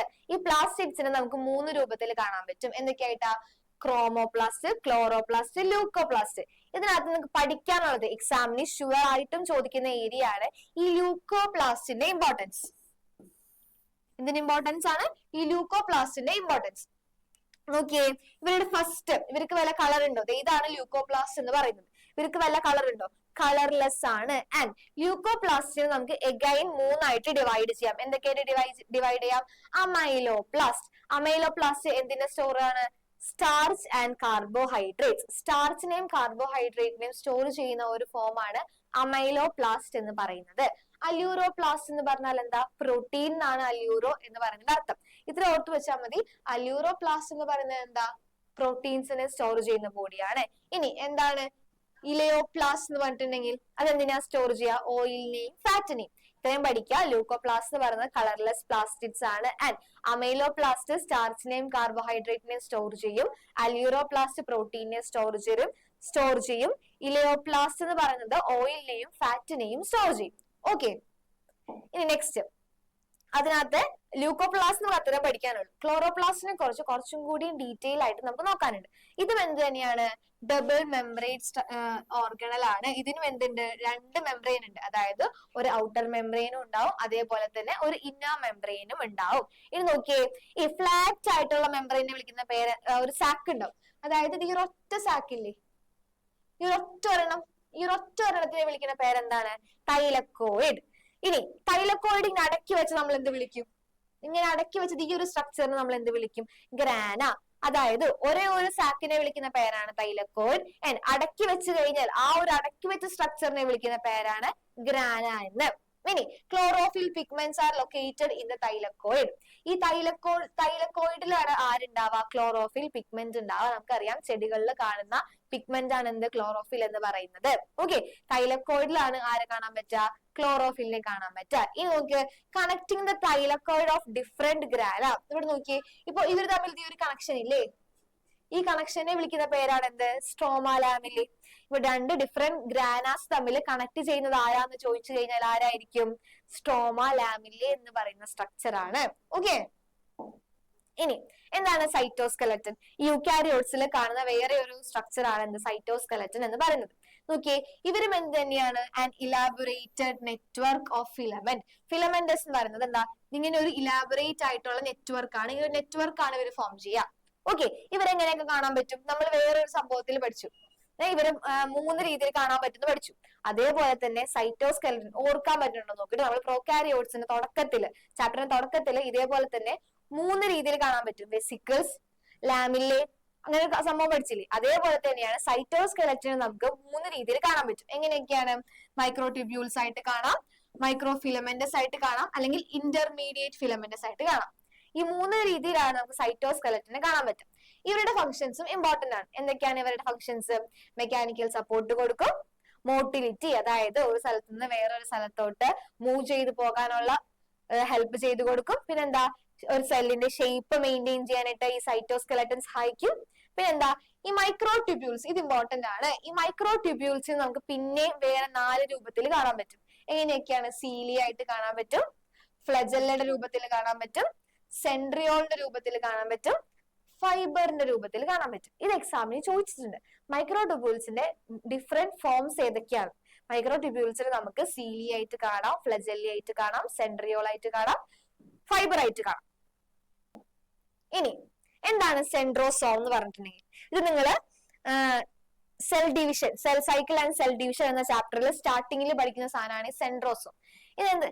2 സിലിണ്ടറിക്കൽ സ്ട്രക്ചേഴ്സ് കൺസിഡർ ചെയ്യുന്ന ഒരു സ്ട്രക്ചർ ആണ്. നോക്കിയേ, സെൻട്രിയോൾസ് എന്ന് പറയുന്ന 2 സിലിണ്ടറിക്കൽ സ്ട്രക്ചേഴ്സ് ഇവർ കൺസിഡർ ചെയ്യുന്നുണ്ട്. നോക്കിയേ, ഇത് ഒന്നാമത്തെ, ഇത് രണ്ടാമത്തെ. ഇതിനെയാണ് സെൻട്രിയോൾസ് എന്ന് പറയുന്നത്. ഇവരെ ഒരുമിച്ച് പറയുന്ന പേരാണ് എന്ത്? സെൻട്രോസോം. 2 സിലിണ്ടറിക്കൽ ആയിട്ടുള്ള സെൻട്രിയോൾസ് പെർപെൻഡിക്കുലറി കൊണ്ടുവച്ച് കഴിഞ്ഞാൽ നമുക്കൊരു സ്ട്രക്ചർ കിട്ടും. ആ സ്ട്രക്ചറിനെ പറയുന്ന പേരാണ് എന്ത്? സെൻട്രോസോം. അത്രേ ഉള്ളൂ. Centrosome contains 2 cylindrical structures called centrioles. ഇതെന്താണ്? ബോത്ത് സെൻട്രിയോൾസ് ലൈസ്, എങ്ങനെയാണ് അവർ കിടക്കുക? Perpendicular to each other. Perpendicular ആയിട്ട് 2 സെൻട്രിയോൾസ് വന്ന് കിടന്നു കഴിഞ്ഞാൽ ആ ഒരു സ്ട്രക്ചറിനെ വിളിക്കുന്ന പേരാണ് എന്ത്? സെൻട്രോസോം എന്ന്. ഓക്കെ, ഇനി നെക്സ്റ്റ് ചാപ്റ്റർ കഴിയാനായി. ന്യൂക്ലിയസ്. നമ്മുടെ ഒരു യൂക്കാരിയോട്ടിക് സെല്ലിന്റെ ഒരു പ്രത്യേകതയാണ് അതിന് ഡിഫൈൻഡ് ആയിട്ടുള്ള ന്യൂക്ലിയസ് ഉണ്ടാവും. പ്രോകാരിയോട്സിന് ന്യൂക്ലിയസ് ഡിഫൈൻഡ് ആയിരിക്കില്ല, അതേപോലെ തന്നെ അവർക്ക് ന്യൂക്ലിയർ മെംബ്രെയിനും ഉണ്ടാവില്ല. ആൻഡ് നമ്മള് റൈബോസോം പഠിച്ചപ്പോ അതാരാ ഡിസ്കവർ ചെയ്തെന്ന് പഠിച്ചു. പിന്നെ എവിടെയാ സയന്റിസ്റ്റിന്റെ പേര് പഠിച്ചത്? ക്വാസി ഫ്ലൂയിഡ് നേച്ചർ ആരാണ് ഇൻട്രൊഡ്യൂസ് ചെയ്തതെന്ന് പഠിച്ചു. ഗോൾഗി അപ്പാരറ്റ് ഇൻട്രൊഡ്യൂസ് ചെയ്ത സയന്റിസ്റ്റിന്റെ പേര് പഠിച്ചു. അതേപോലെ തന്നെ ന്യൂക്ലിയസ് ഡിസ്കവറി ചെയ്ത സയന്റിസ്റ്റിന്റെ പേരാണ് റോബർട്ട് ബ്രൗൺ. എന്താടാ? Robert Brown. റോബർട്ട് ബ്രൗൺ എന്ന് പറയുന്ന സയന്റിസ്റ്റ് ആണ് ന്യൂക്ലിയസിനെ ഇൻട്രൊഡ്യൂസ് ചെയ്തത്. ഇനി നോക്കിയേ, nuclear matrix is stained by, കണ്ടുപിടിച്ചത് റോബർട്ട് ബ്രൗൺ ആണ്. പക്ഷെ ഈ ന്യൂക്ലിയർ മെംബ്രെയിൻ സ്റ്റെയിൻ ചെയ്തത് ഫ്ലെമിംഗ് എന്ന് പറയുന്ന സയന്റിസ്റ്റ് ആണ്. 2 സയന്റിസ്റ്റിന്റെ പേരിവിടെ വരുന്നുണ്ട്, കൺഫ്യൂഷൻ ആവണ്ട. കണ്ടുപിടിച്ചത് റോബർട്ട് ബ്രൗൺ ആണ്, പക്ഷെ ഇതിനെ സ്റ്റെയിൻ ചെയ്ത് നമുക്ക് കാണാൻ പറ്റുന്ന രൂപത്തിലാക്കിയത് ഏത് സയന്റിസ്റ്റ് ആണ്? ഫ്ലെമിംഗ് എന്ന് പറയുന്ന സയന്റിസ്റ്റ് ആണ്. ഇനി ഇവരുടെ സ്ട്രക്ചേഴ്സിനെ പറ്റി പഠിക്കാം. നമ്മൾ സെൽ എൻവലപ്പ് പഠിച്ചില്ലേ, അതേപോലെ തന്നെ എന്തുണ്ട്? ന്യൂക്ലിയസിനും ഒരു എൻവലപ്പ് ഉണ്ട്. നോക്കിയേ, consist of 2 parallel membrane. 2 parallel membrane കൊണ്ടുണ്ടാക്കിയതാണ് ഇവരുടെ സെൽ എൻവലപ്പ് എന്ന് പറയുന്നത്. നോക്കിയേ, നോക്ക്, ഇത് കണ്ടോ? ഇതാണ് ഒന്നാമത്തെ മെംബ്രെയിൻ, ഇതിന്റെ അകത്ത് രണ്ടാമത്തെ മെംബ്രെയിൻ ഉണ്ടാവും. ശരിക്കും പറഞ്ഞു കഴിഞ്ഞാൽ ന്യൂക്ലിയസിന് 2 മെംബ്രെയിൻ ഉണ്ട്, അത്രയും മനസ്സിലാക്കാം. ഇനി നോക്കിയടാ, formed by fusion of both nuclear membrane. ഇവിടെ മിസ് പറഞ്ഞു 2 മെംബ്രെയിൻ ഉണ്ട്. ഈ 2 മെംബ്രെയിൻ എങ്ങനെയായിരിക്കുന്നത്? അറ്റത്തും ഫ്യൂസ് ചെയ്തല്ലേ ഇരിക്കുന്നത്. ഈ ഫ്യൂസ് ചെയ്യുമ്പോൾ ഇവിടെ എന്തുണ്ടാവും? പോർസ് ഉണ്ടാവില്ലേ? ഇതിനാണ് എന്ത് പറയാ? ന്യൂക്ലിയർ പോർസ് എന്ന് പറയുന്നത്. ന്യൂക്ലിയസിന് 2 മെംബ്രെയിൻ ഉണ്ട്. ആ 2 മെംബ്രെയിനും ഇടയ്ക്ക് വെച്ച് ഫ്യൂസ് ചെയ്തിട്ടുണ്ട്. ഇടയ്ക്ക് വെച്ച് എന്ത് ചെയ്തിട്ടുണ്ട്? ഫ്യൂസ് ചെയ്തിട്ടുണ്ട്. നോക്കിയടാ, നോക്കിയേ, കണ്ടോ? ഇവിടെയൊക്കെ വെച്ചിട്ട് എന്ത് ചെയ്തിട്ടുണ്ട്? ഫ്യൂസ് ചെയ്തിട്ടുണ്ട്. ഫ്യൂസ് ചെയ്യുമ്പോൾ അതിന്റെ ഇടയിൽ ഒരു ഗ്യാപ്പ് വരില്ലേ, ഇതിനെയാണ് എന്ത് പറയാ, പോർസ് എന്ന് പറയുന്നത്. ന്യൂക്ലിയസിന്റെ പോർ ആയതുകൊണ്ട് നമ്മൾ എന്ത് പറയും, ന്യൂക്ലിയർ പോർ എന്ന് പറയും. ഓക്കെ, ആൻഡ് നോക്കിയേ, the outer membrane remains continuous with endoplasmic reticulum. നമ്മള്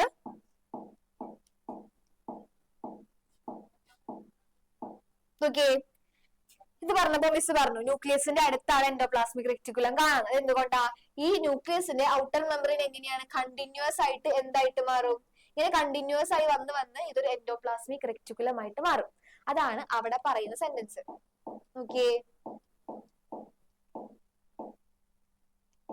okay, the outer membrane remains continuous with endoplasmic reticulum. endoplasmic reticulumത്തിന്റെ ഒപ്പം കണ്ടിന്യൂസ് ആയിട്ട് ആര് പോകും, ഔട്ടർ മെംബ്രെയിൻ പോകും. പിന്നെ നോക്കിയേ, ന്യൂക്ലിയസ് ഇല്ലാത്ത ഒരു സെല്ലുണ്ട്, അതായത് നമ്മുടെ ഹ്യൂമൻ RBCക്ക് എന്തില്ല, ന്യൂക്ലിയസ് ഇല്ല. വേണമെങ്കിൽ ഒരു വൺ വേർഡിൽ ചോദിക്കാൻ പറ്റുന്ന ഒരു ക്വസ്റ്റ്യൻ ആണ്.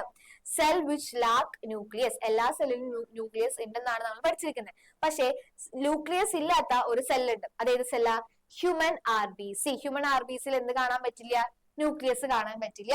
ഇതാണ് നമുക്ക് ടെക്സ്റ്റ് ബുക്കിൽ ഒരു പിക്ചർ തന്നിട്ടുണ്ട്, അതിനകത്ത് അത്ര ഡിഫറൻഷിയേറ്റ് ചെയ്ത് കൊടുത്തിട്ടില്ലാത്തതുകൊണ്ടാണ് മിസ് വേറൊരു പിക്ചർ വെച്ചത് കേട്ടോ. നോക്കിയാ, ഇതിനെയാണ് ന്യൂക്ലിയർ പോർ എന്ന് പറയുന്നത്. ഈ സൈറ്റോപ്ലാസം, സെല്ലിന്റെ അകത്ത് കാണുന്ന ഫ്ലൂയിഡ് മെട്രിക്സിനെ നമ്മൾ സൈറ്റോപ്ലാസം എന്ന് വിളിക്കും.